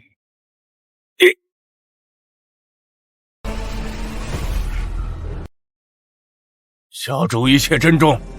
大人错了，既然景贵人是您的义女，今儿个就算是送入宫了，当和昔日您送柳贵人入宫时一样，这礼数啊得周全一些。合着公公的意思，难不成还要让老夫给这贱婢下跪？大人慎言，方才在御前您收了贵人为义女，皇上也给了景贵人位分，如今贱婢这二字是您该对皇上的嫔妃说的污言秽语吗？还是说您对皇上的安排有所不满呢？像我这样贫贱的出身，哪里受得起义父这番大礼？不如算不得，奴才依着宫中的规矩办事，还请贵人不要为难奴才。这阉人态度如此强硬，定是皇上让他来的，就是为了敲打老夫，好让老夫不再妄图把手伸向后宫罢了。国公大人，请吧。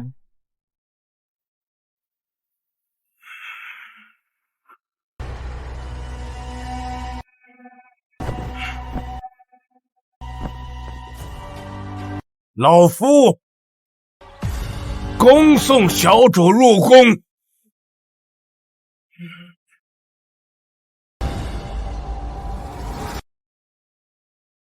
记得从前在战国公府时，我们一家对着这些强权者弯了16年的腰，磕了16年的头，而今终于让曾经的上位者跪伏在我的脚下。这权力的滋味果真让人着迷。义父免礼，快快请起。谢小主。时辰也不早了，府上还有要事要处理，老臣先行告退了。义父不必挂心，女儿会经常往家中寄些书信的。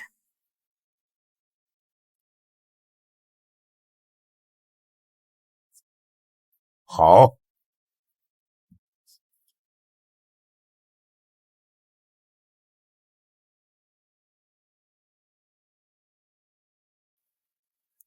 小主似乎心情不错啊。我只是宫里一个低贱的奴婢，承蒙皇上垂爱，让我在后宫有了依靠，奴婢自是欣喜不已，感激涕零。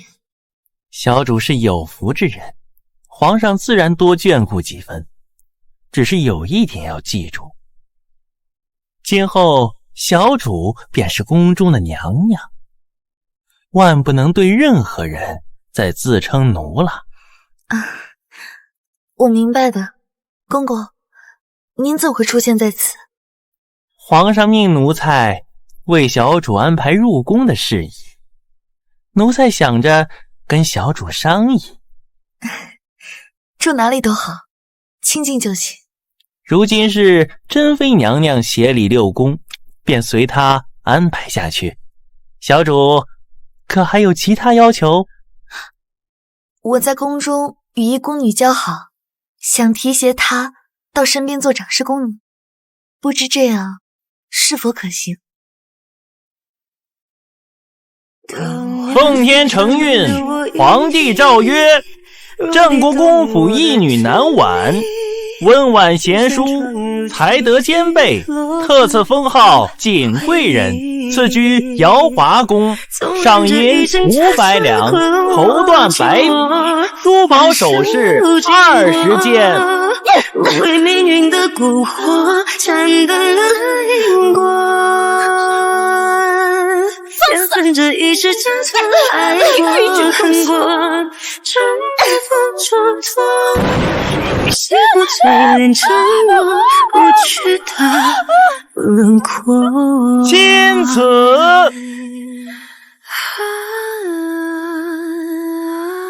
嫔妾谢主隆恩。都快点，都快点！大的放那边，小的放这些台子上。小主，珍妃娘娘派人送来了许多紫茉莉，说是恭贺小主喜迁新居。小主放心，我已让太医院的熟识查过了，并无异样。辛苦妹妹了。小主将上次守夜之事替我瞒下，已然是救我于危难之间了。如今你已是宫里的贵人了，奴婢怎敢越矩？快起！好啦，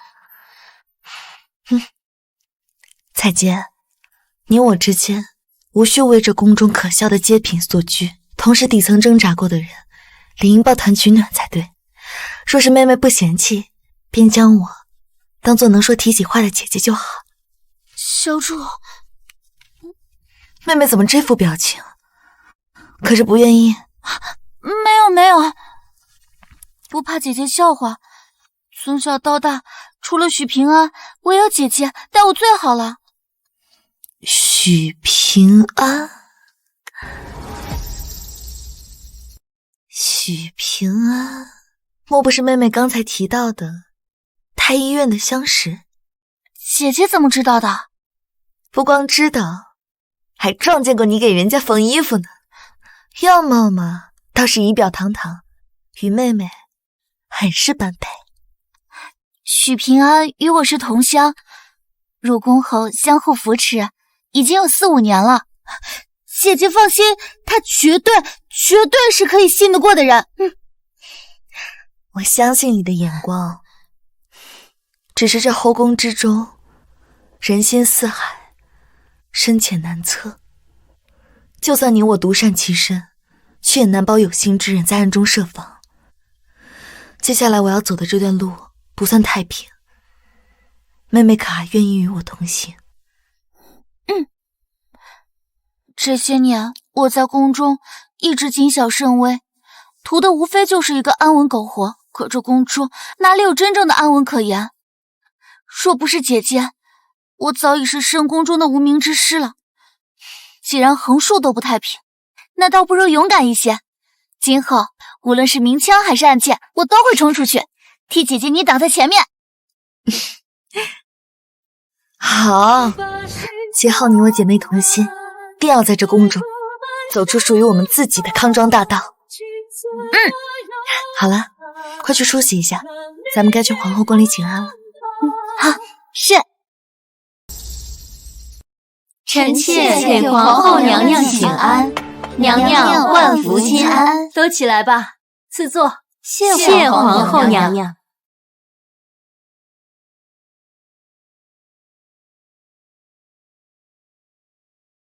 各位姐姐可听说了，皇上身边又添新人了。听说是镇国公府的义女，一进宫就被封为贵人了呢。一个小小的贵人，居然按照嫔位的仪制来给她修缮宫殿，珍妃不愧是新官上任3把火呀！不知道的还以为你要跟镇国公府攀亲戚呢，巴巴的填上去。臣妾自知没有资格越级封赏，然而侍奉君侧，察言观色之心亦不可少，否则惹得龙颜大怒，可是要遭殃的。是啊，皇上虽说只给了贵人的位分，但却特意赐了个锦字，这份殊荣可不是谁都能有的。皇上倒是抬举他，只是镇国公府送进来的，个个不一般。淑妃愚蠢恶毒，不知这新人又是个什么德行。嘉嫔，既然入了宫，就都是皇上的妃嫔。本宫知你心中有怨，但淑妃造的孽，你别迁怒到人家新人身上去。谨贵人宫上给皇后娘娘请安。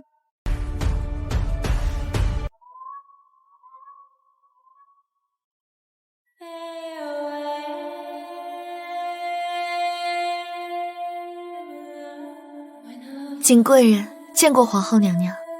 平身吧。谢皇后娘娘。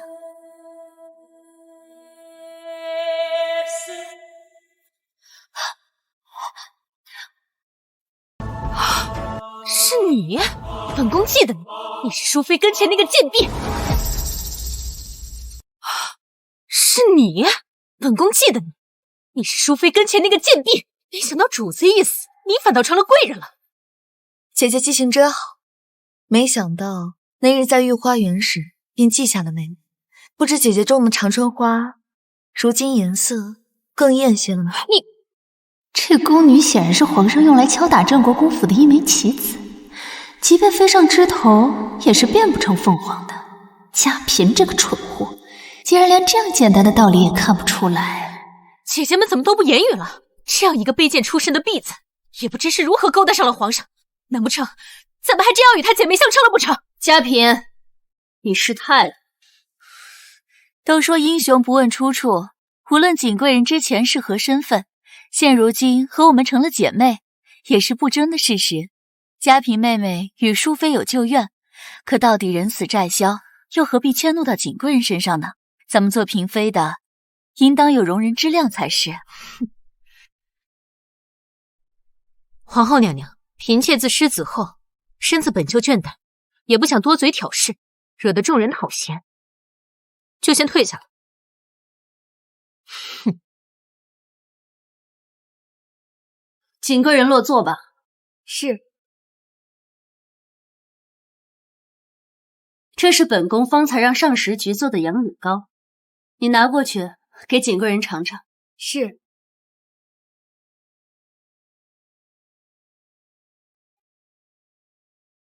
谢皇后娘娘。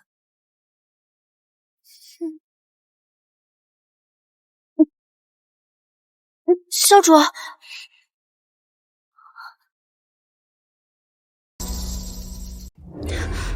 皇后娘娘恕罪，嫔妾今日肠胃不好，并非故意失忆。景贵人此举倒不像肠胃不适，反倒像另有隐情啊。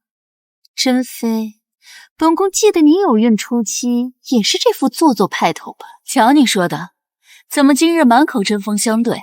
景贵人今日才第一天封妃，连侍寝都不曾有过，何谈有孕？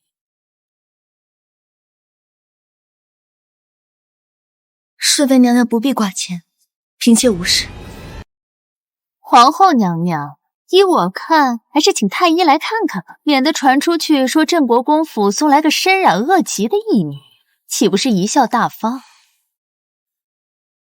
罢了罢了，去请太医过来给景贵人瞧瞧。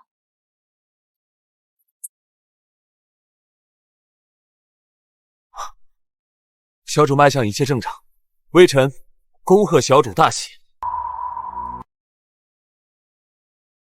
启禀皇后娘娘，小主喜脉稳健，已是有孕2个月了。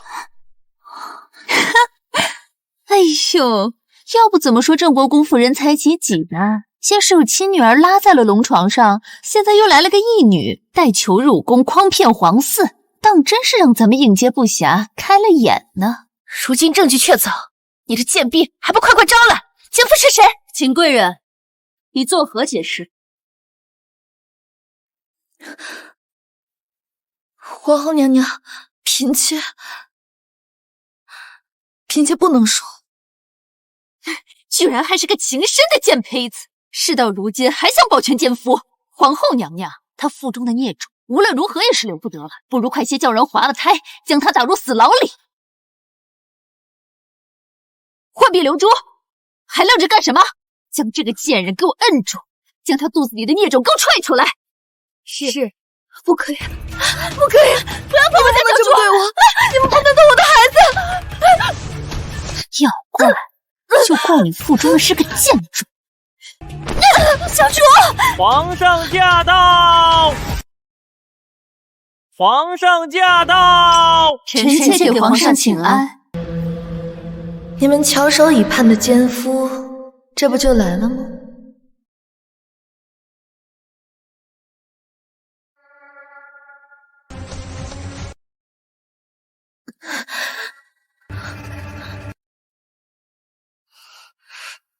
皇皇上，嫔妾有喜了。李德全，奴才在。将这2个宫女拖出去，杖毙！来人！皇上，你可知道这个荡妇做了什么？他与奸夫暗结珠胎，揣这个贱种，还一味的护着奸夫。这样的贱人，他放肆！景贵人怀着的皇嗣是朕的骨肉，你一口一个孽种，奸夫，你是在暗指谁？景贵人，你也是的，这孩子既然是皇上的骨肉，刚刚为何不明说呢？嫔妾是朕不让他说的。朕担心你们当中有些人若是知晓此事，会心生忌惮，更要在暗地里给他使绊子。你们不知他成宠，都如此刻薄相待，若是让你们知道前因后果，恐怕这后宫就没有他的活路了。皇后平日就是如此替朕看管后宫的吗？臣妾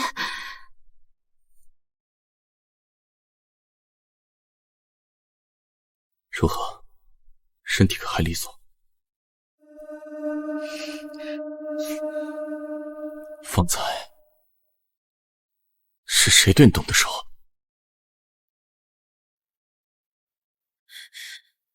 朕上次收回了你的6宫协理之权，以为你会有所收敛，现在看来倒是朕发的轻了。皇上，我即日起便顺妃为贵人，让敬事房撤了他的绿头牌，再也不准呈上御前。皇上，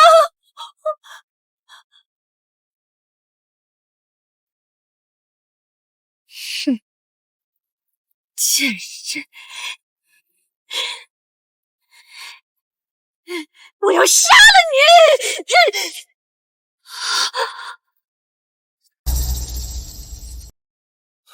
快来人啊！将此人拿下！快快快！皇上，饶命！这就不是有意的，皇上！可算没吃。朕不管你们当中还藏有多少害人的心思，但景贵人这一胎，朕无论如何都要保住。你们当中若是有人敢伤害这个胎儿，休要怪朕肃清后宫。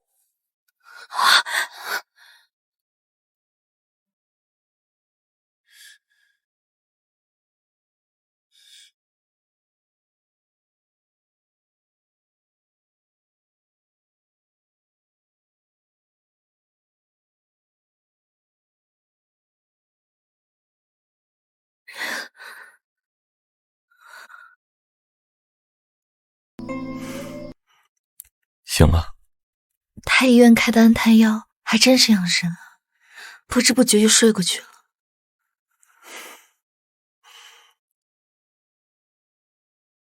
天色已经不早了，皇上您有伤在身，还要料理政务，不用再陪着嫔妾了。无妨，朕倒是享受得很，只是刚刚这折子中，朕有一事不明，还需要你来为朕解惑。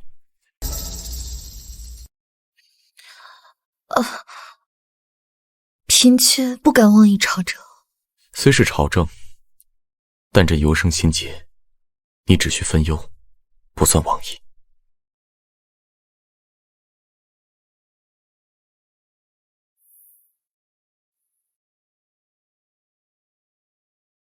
这折子上说，漠北王为了复仇屠尽敌国，甚至不顾城楼之上被裹挟的妻小，当即将其射杀。景贵人觉得漠北王此举是否丧尽人伦？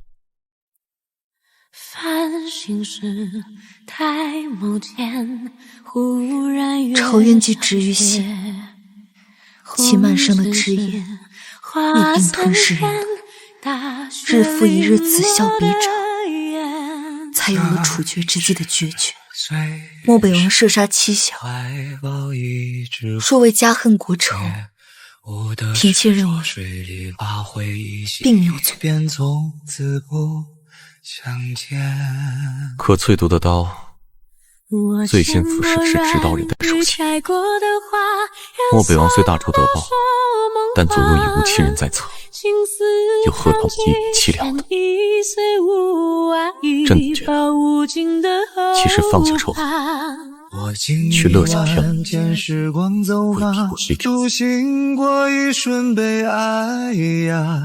撕去了满身雅与孤沙，前程如不提这事，朕膝下子嗣，冤欠父报。如今你怀有身孕，这便是你我二人的情丝之结，自当结亲人之缘。朕希望能亲眼见他出生，给他取子，再同你一起陪他长大。秦贵人，朕是认真的。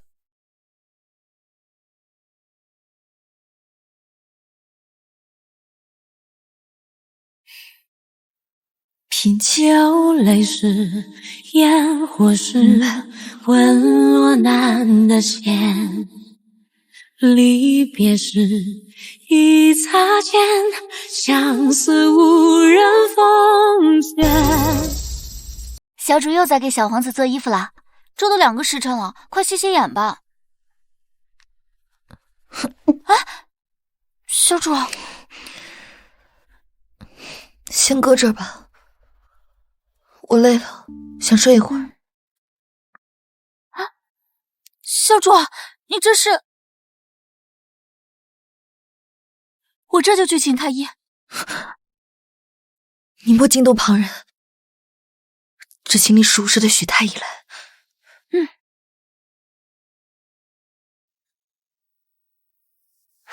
小主的脉象怎么这么薄弱？才不到1个月，怎么会？怎么样了，许平安？你快说话呀！小主到底怎么了？许太医不必藏着掖着，只管实话实说。小主脉象内里亏虚，胎相渐成虚滑之势。敢问小主近来可否用过伤胎之物？怎么可能？这些日子，小主一直闭门安心养胎，皇上更是不允许任何嫔妃前来探望。况且，小主的日常用度皆是由侯院判亲自检验，确保无虞才会送来瑶华宫。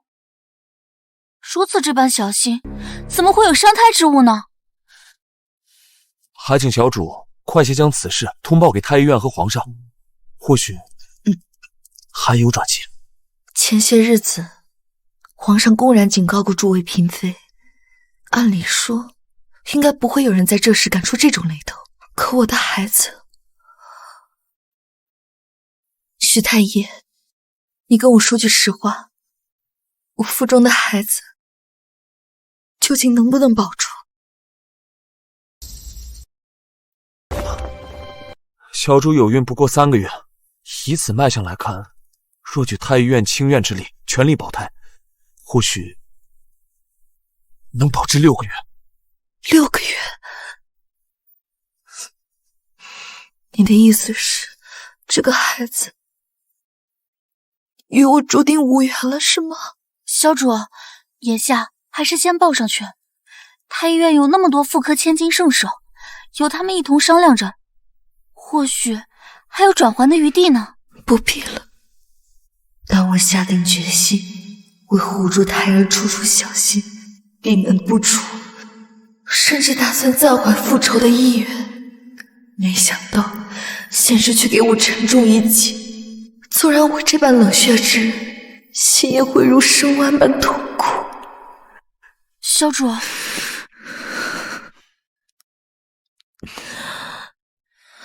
你现在就告诉太医院又有何用？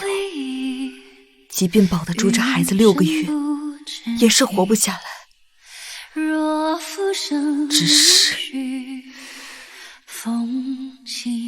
这个在背后暗算我孩子的凶手，我必然是要抓住的。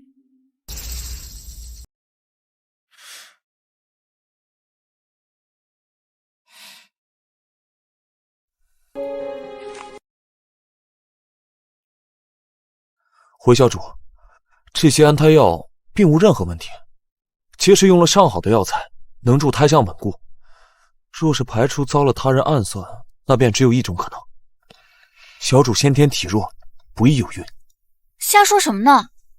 我是镇国公府出来的婢女，虽比不上主子们大鱼大肉，但整日劳作也算是锻炼了身子，连生病都很少有，又何来体弱一说？若小主还是怀疑遭了他人算计，既然入口的东西都没有差池，那便只能从日用上入手了。日用品？对，小主日常可有使用香料的习惯。哪怕是最便宜的香料，也都是金贵东西。我从前不过是个婢子，哪里用得起？等一下，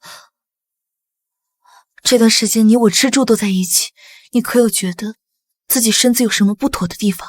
倒也没有什么不妥，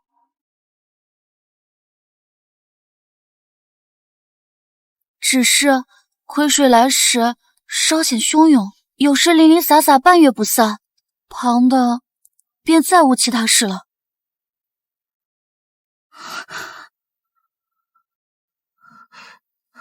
徐太医，劳烦你帮彩姐也瞧瞧。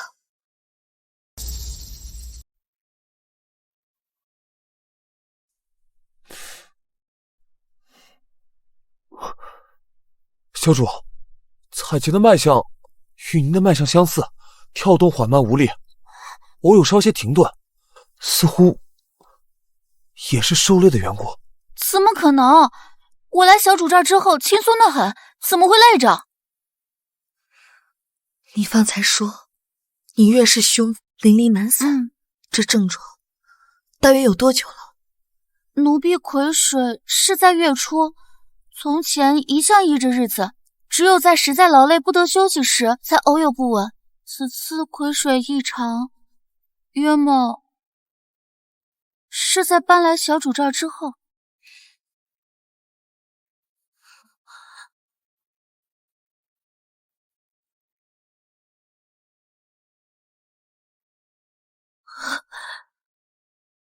彩姐，快把这些花都搬出去。娘娘，这些紫茉莉搬进来的时候，彩姐托我验过，绝无任何端倪。搬出去！是啊，快点，赶紧把这些花都搬出去！快点，快点！小主，感觉这些紫茉莉都搬出去之后，反倒是能闻到一股奇异的香味。好像是宫墙，是宫墙。宫墙？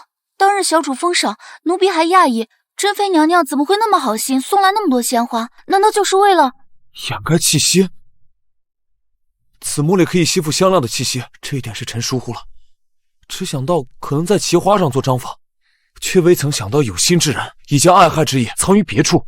多说无益，你快看看到底怎么样。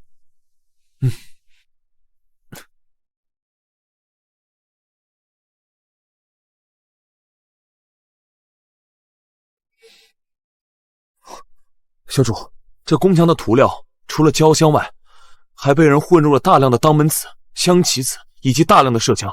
微臣之所以能从这些粉末中分辨出来，是因为混入的药量实在不低。况且这些药材被焦香调和得很好，若非行家仔细查验，外人绝对看不出来端倪。这些药材都有何效？回小主，这些药材性寒凉，若是涂抹在宫墙上，白天被日光晒着，便会伴随着焦香的气息一并散发出来。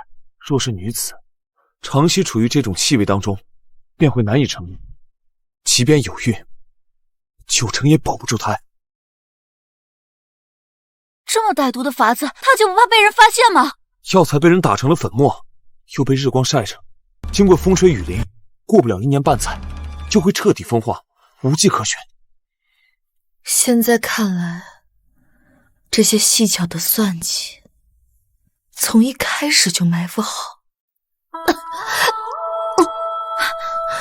小主莫急，如此看来，珍妃娘娘协理6宫，宫墙修葺之事也是她一手操办。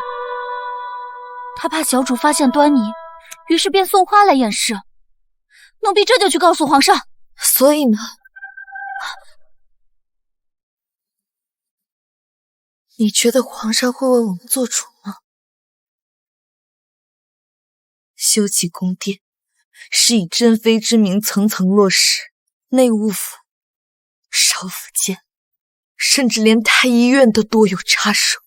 他随便找个工匠出来顶包，便可在漩涡之中全身而退。皇上终日被政务缠身，就算他要延长，只不过是多添几条无辜人的性命罢了。难道咱们就吃了这个哑巴亏吗？这毕竟是一条生命啊！景贵人，珍妃娘娘前来探望，要见吗？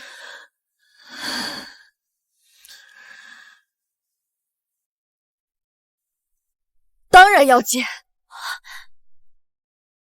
再见。开门迎客。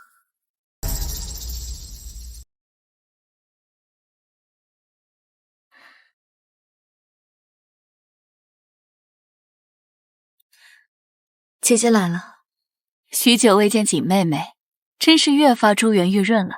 坐。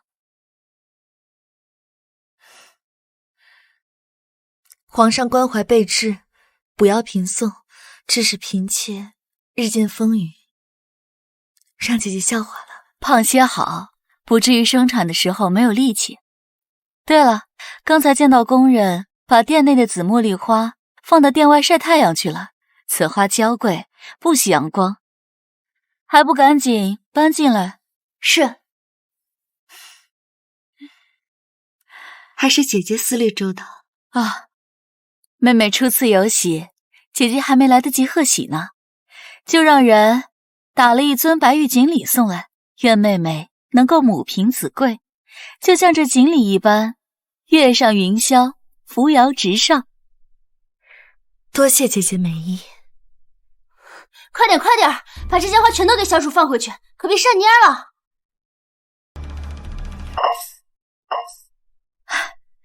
时候也不早了，本宫该去宝华殿祈福了。届时定会向佛祖许愿，愿妹妹这胎能够安然无恙，母子均安。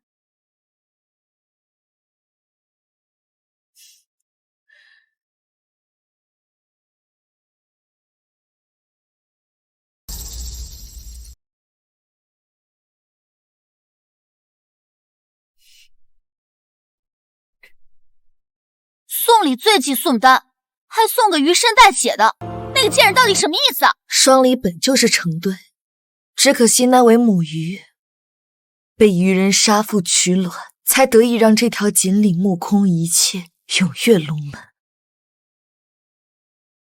彩洁，把它放在宫里最显眼的地方去。小主啊，还看不明白吗？我们前脚刚把花搬出去，后脚珍妃就找上门来，可见这瑶华宫里满是她的眼线。如今我们四面楚歌，更不可轻举妄动。我倒要用这条锦鲤时时刻刻提醒自己，该跃出这潭死水了。娘娘，莫不是已经有了办法？许太医，臣在。劳烦你按照宫墙里珍妃的那些心思，为我准备一帖药。我要亲手送这个孩子最后一程。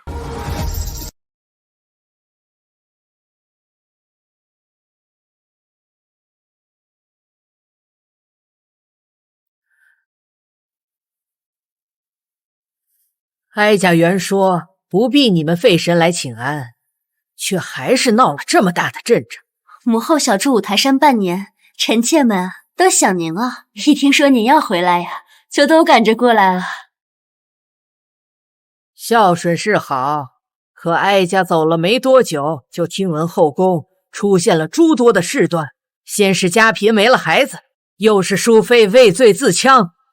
是臣妾无能，未能看顾好六宫，护皇嗣周全。这事儿也怨不得你，是有人生了那歹毒心思罢了。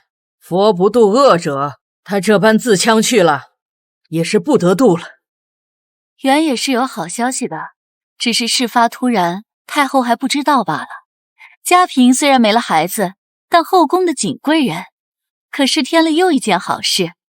哦，景贵人就是原先淑妃身边的一个婢女，淑妃没了后，皇上抬举她成了镇国公府的义女，不但一进宫就赏赐了封号，还许她一人独居瑶华宫呢。那另添好事又怎么说？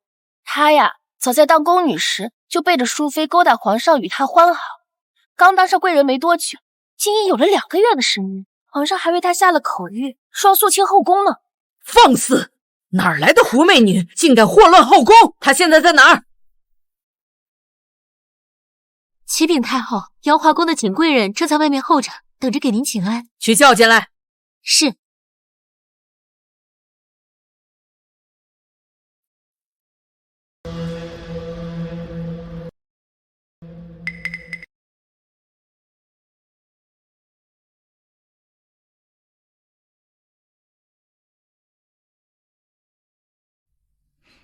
嫔妾参见太后娘娘。跪下。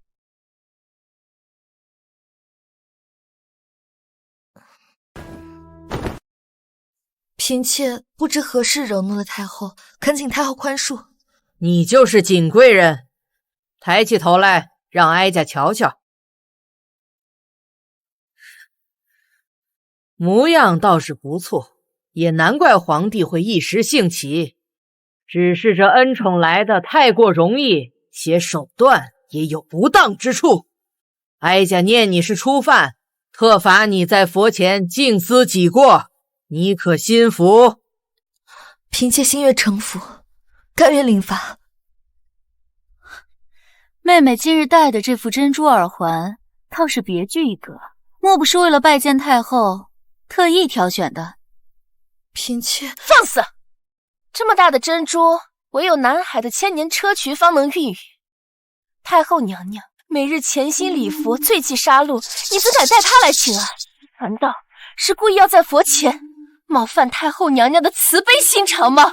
嫔妾不敢，只是嫔妾有孕在身，太医叮嘱不宜涂脂抹粉，嫔妾考虑到要来向太后请安，不能失了礼仪，所以才佩戴了此物。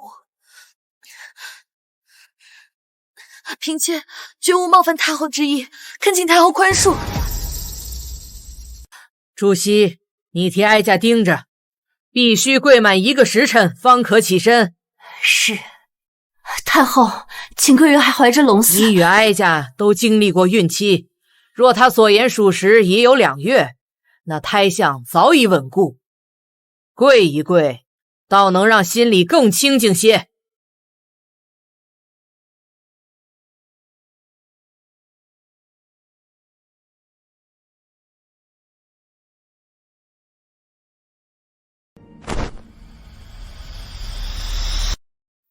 太监，若是我的孩子没了，是因为太后的训斥为难，以她的心性，你觉得会如何？那便是造了杀业。太后潜心礼佛多年，犯了那么大的忌讳，一定会自责难安的。她自责，皇上便不会心安。皇上心不安，珍妃只会更不安。许太医，臣在。劳烦你明日一早就按照这墙皮里的配方为我准备1碗落胎药。对不起，宝宝，娘亲会拉着害你的人一起陪葬的。小主！小主见红了，快来人呐！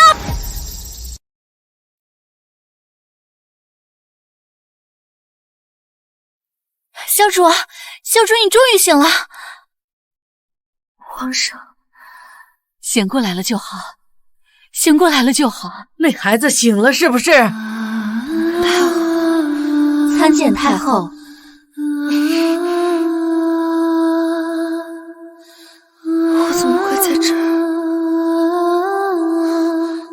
不是。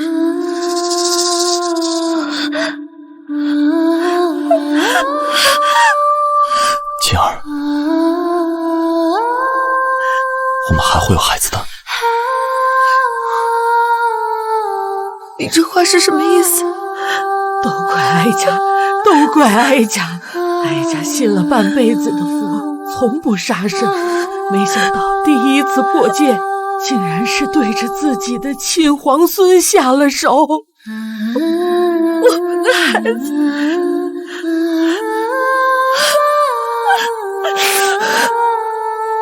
皇上，并且辜负了您的念想。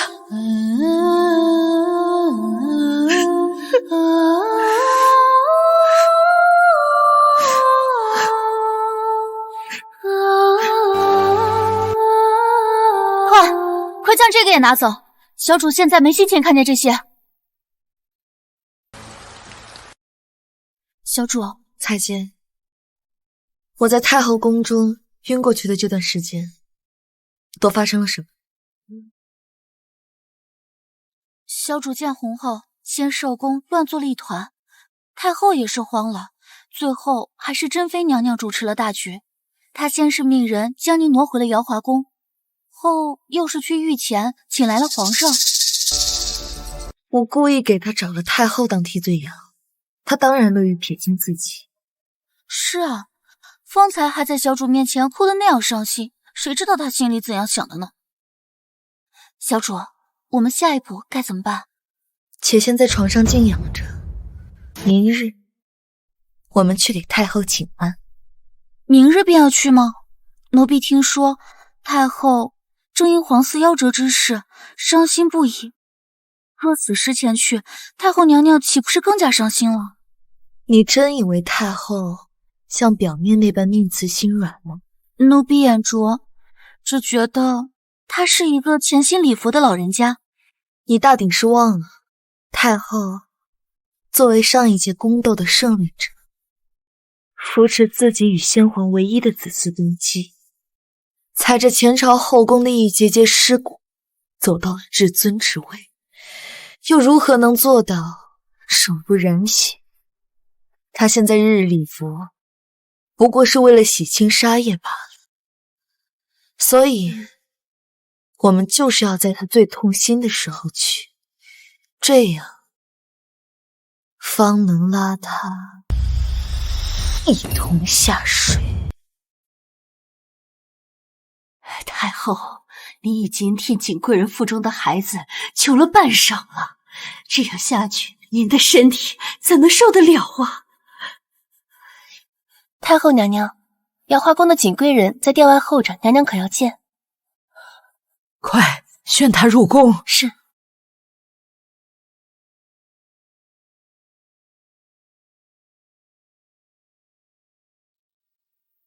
好孩子，你怎穿得这样单薄就过来了？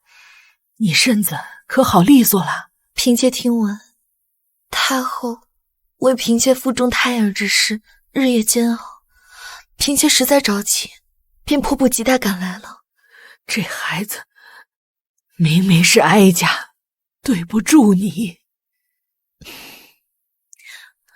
嫔妾有罪，还请太后责罚。好孩子，你这是做什么？朱熹，快将他扶起来！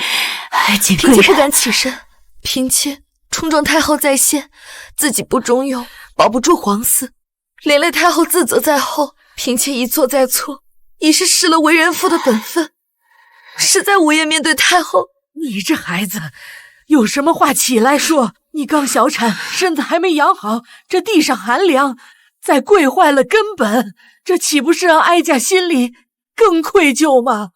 快起来！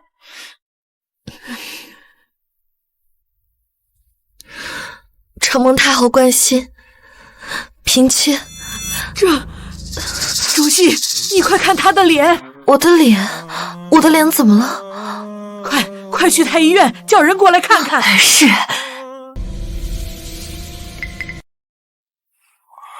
太医，景贵人究竟如何了？回太后，从小主的脉象和病症上来看，似乎并不是普通的风疹，好像是接触了大量的麝香，和太后宫中的香料相冲，这才导致了浑身起丘疹。你是说，景贵人用了麝香？但是景贵人的衣食用度一直都是由本院亲自审检，并无异样，能接触到如此大量的麝香，实在是奇怪呀。原来嫔妾并非因为体弱才保不住孩子，也不是因为太后娘娘的无心之失，而是因为有人在背后做手脚，才让皇上痛失了皇嗣。怪不得嫔妾在宫中总会闻到一股奇异的香气。太后，景贵人所住的瑶华宫，乃是珍妃派人修葺所建。查，哀家倒要看看是哪个不长眼的东西，竟敢算计到哀家的皇孙身上！跪下！珍妃，修葺瑶华宫一事，朕当时全权交付给你。如今太院在宫墙中发现大量麝香和落胎药草，你想怎么解释？皇上将六宫之事交于臣妾负责，臣妾自当尽心尽力，不敢有半分懈怠。只是这宫中之事，千头万绪，繁杂不一，修葺宫殿更是涉及了100余人之多，还请皇上容许臣妾彻查此事，绝不姑息谋害皇嗣之人。事到如今，你还不愿意承认，是你害死了我的孩子吗？臣妾跟妹妹一样，也曾经历过丧子之痛，深知这痛苦根本无法用言语来表达，又怎会将这悲剧再次发生在妹妹身上？吕德全，皇上，奴才查了内务府的采买记录，在修葺瑶华宫期间，珍妃娘娘购买的香料之中，并无可致人不孕的药材。但太后娘娘交代咱家，查了查这期间从宫中花出去的关注银锭，却发现与若干香料店有所交易，而购买对象正是珍妃娘娘殿中大宫女成儿。一派胡言！若是有心之人扮作成儿，执意将这脏水泼于我，那岂不是顷刻间便能将臣妾置于死地？娘娘莫急，宣宫女成儿。成儿带到。娘娘，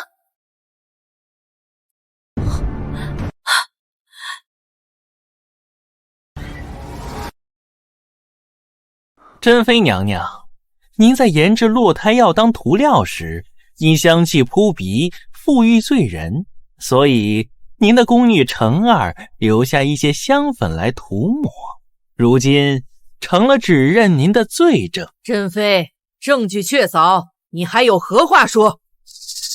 臣妾只恨这大玄朝的子嗣不能因我而断，臣妾又恨这后宫中的冤魂不能再多加一条。胡闹！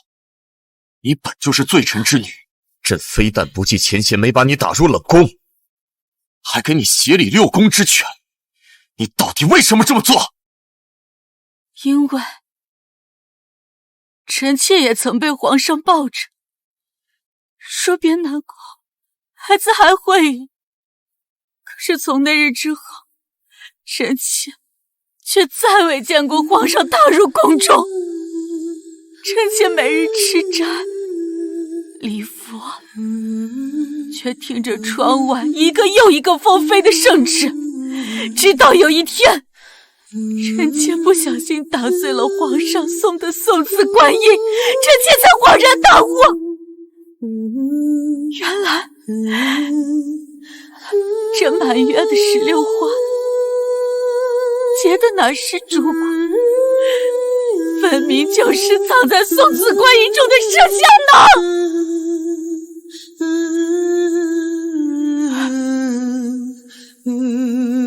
珍妃秦氏心思歹毒，谋害后妃，残害皇嗣，着褫夺封号，降为宫人，幽禁于琼华宫，终身不得出。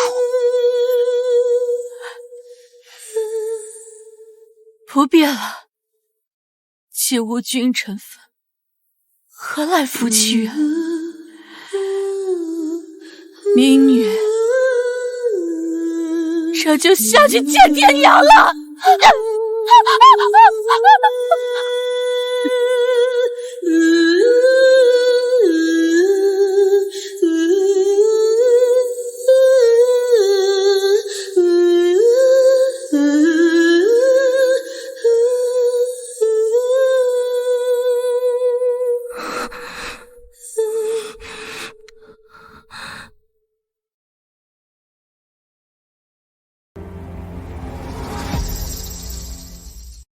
走，快走！别让你们娘娘在宫中自枪的。走，快点，快点，把皇上的赏赐给搬进去！快点，别淋湿了。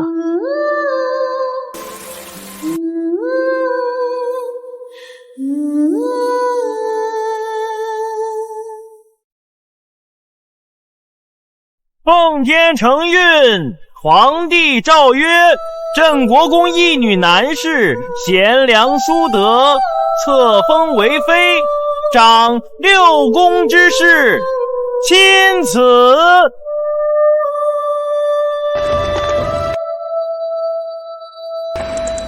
老臣谢主隆恩。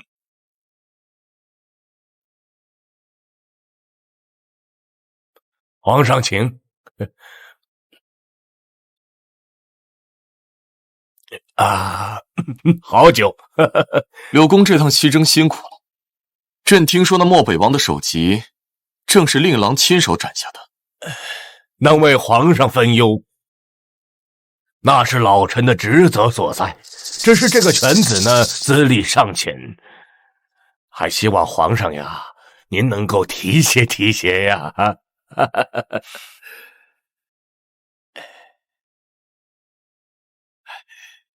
朕刚册封了景妃，若是再为令郎进爵，恐会引起朝中不满，认为朕太过偏心柳家。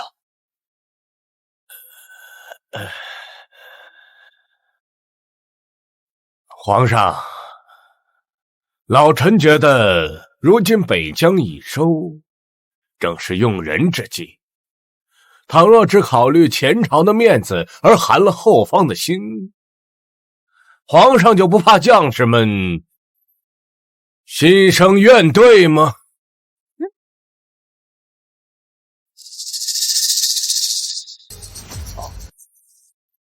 当然，老臣呢也只是揣测而已，一切呀，还需要皇上亲自来定夺。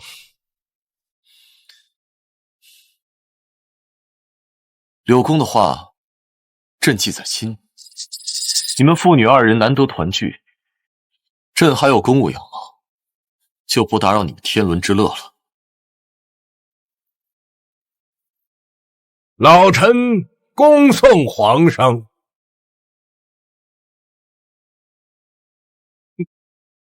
叫他们都下去，为父呀，有话要问。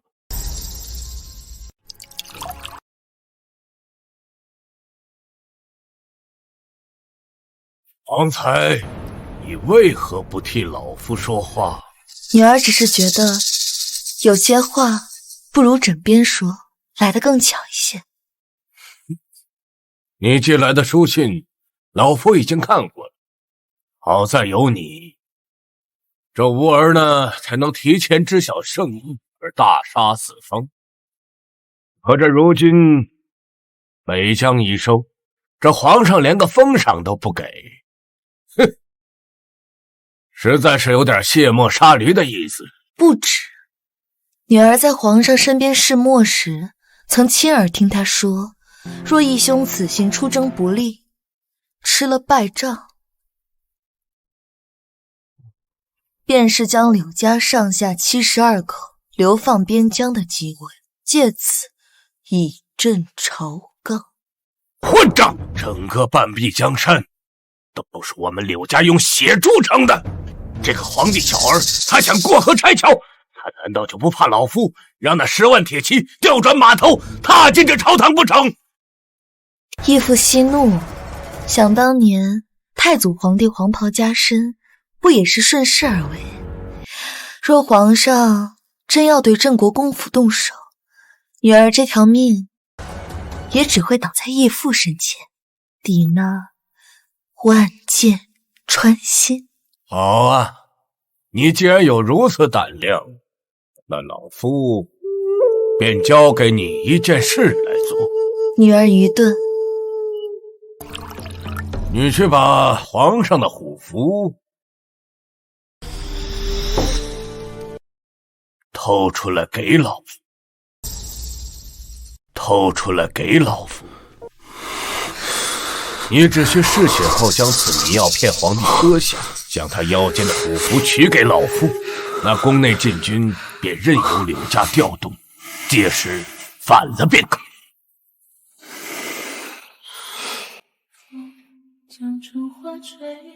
皇上为何如此忧愁？朕心里总是隐隐作痛，总感觉像是要失去你似的。若命运太不堪，我是陷于泥潭。皇上放心，臣妾就在皇上身边。如果生是一场，臣妾听闻民间夫妇会共饮交杯酒，一日生生，世世永不分离。皇上若是担心，可与臣妾共饮一杯酒。去拿酒。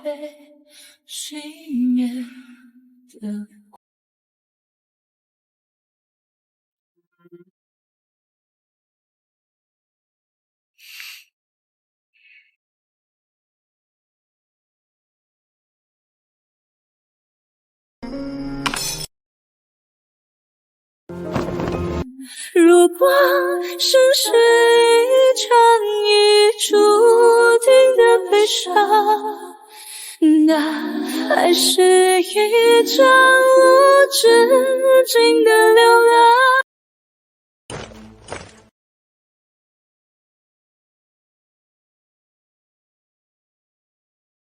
尔等听令，等虎符到手，便随老夫一起杀到寝殿。请君策。是。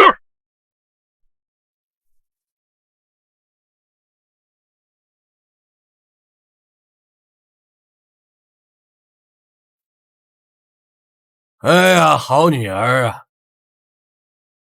义父果然没有看错你。来，把虎符给义父。当皇帝真有那么重要吗？你这叫什么话？不当皇上，难道让老夫当一辈子奴才吗？等义父坐稳了王位，就会让你享受一辈子荣华富贵。把虎符给义父。享不尽的荣华，可我只是想让爹娘活过来而已。刘福山，你的万贯家财是能买回我的阖家团圆，还是能让时光倒流？哼，放肆！到现在还想着死去的爹娘，果然贱奴就是贱奴，就算让你登上云天，你也是扶不上墙的烂泥。那就用我这滩烂泥绊倒你的帝王之梦吧。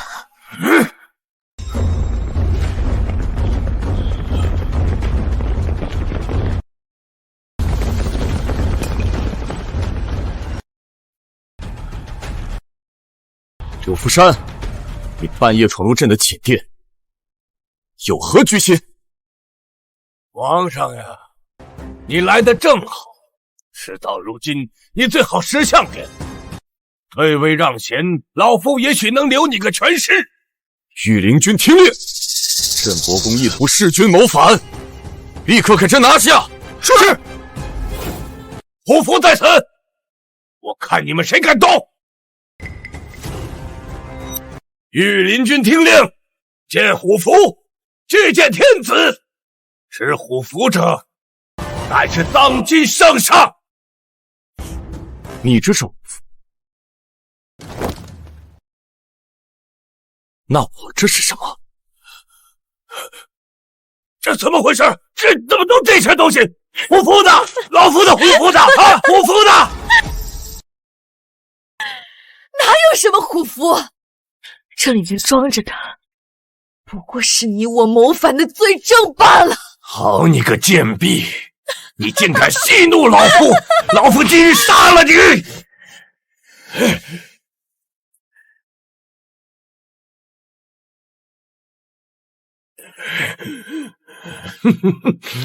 皇上啊，皇上！老夫刚才只是一时糊涂，犯了错，你就看在老夫一家为国效力的面子上，饶了老夫，饶了老夫！以义赴柳福山，包藏祸心，密谋已久，意图推覆陛下江山。府中家书100余份，皆可证实民女的狼子野心。而今事情败露，罪于秋山，万死莫属。但求陛下念及江山社稷之重，诛杀谋逆之人全族，以儆效尤。彰显举位，别动！清风光，夜烛光，独人心上。主恩，押入天牢。在了眼泪中集起。是。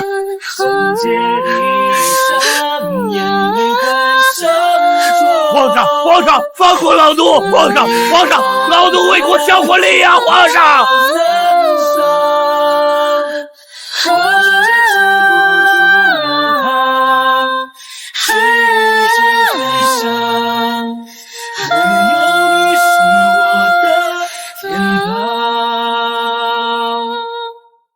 唯有你是我的天堂。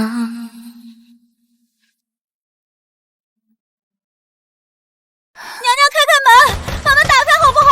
娘娘，彩姬，娘娘她怕是出不来了。娘娘那么好的人，怎么会谋反呢？皇上他就是个混世。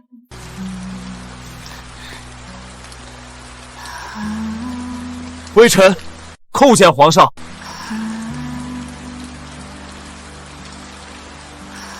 把门打开，朕要见瑾妃。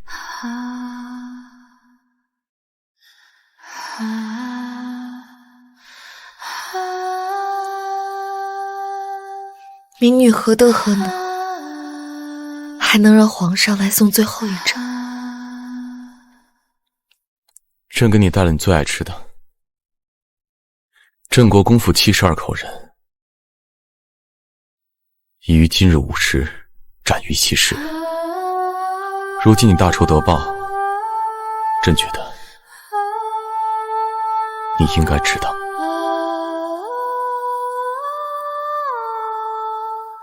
皇上从什么时候知道的？宫中不会有任何秘密，朕不说，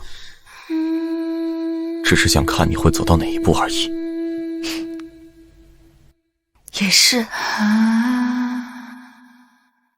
堂堂一国之君，怎么会允许一个没有底细的老鼠接近自己？其实那夜在灵堂，我就该察觉到的。之后的路，不过是皇上在纵着民女，除掉共同的敌人罢了。朕并非只是把你当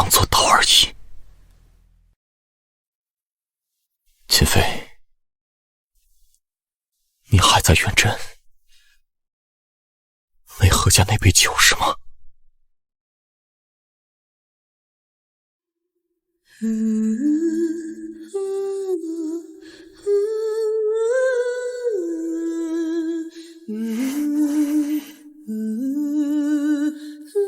你还真打算让朕喝下这杯迷药，然后拿虎符给柳福山不成？果然，宫中处处是皇上的眼线。秦妃，朕待你不薄，你为何要背叛朕，却和柳福山勾结在一起？你知不知道这是死罪？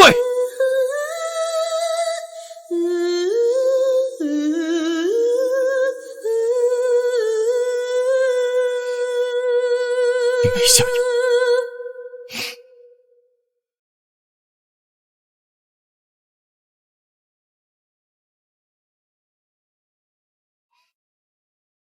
因为臣妾只想谋反，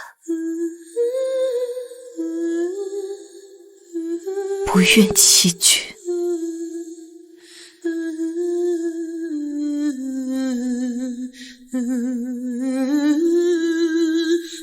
你想清楚，你若跨出这道门，你我便再也没有回头路了。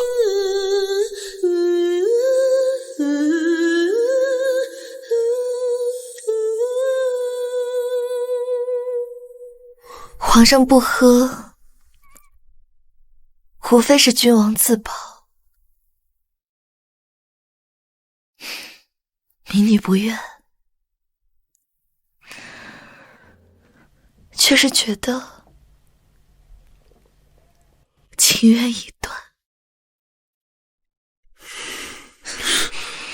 只要你想，朕依然可以把你当做奸妃。就当做一切从未发生过。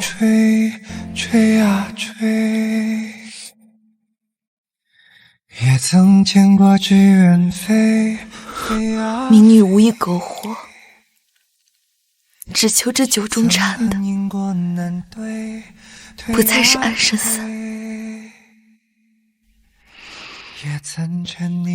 民女难解，拜别皇上。也曾被香甜的泪给告慰，也曾被轻轻地推到你周围。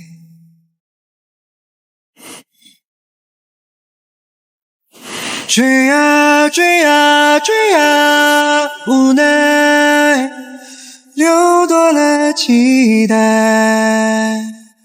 已苍白，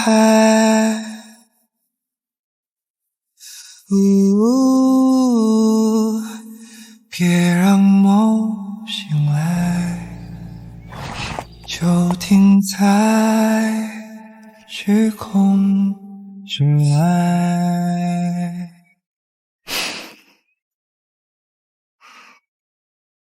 来吧，追啊！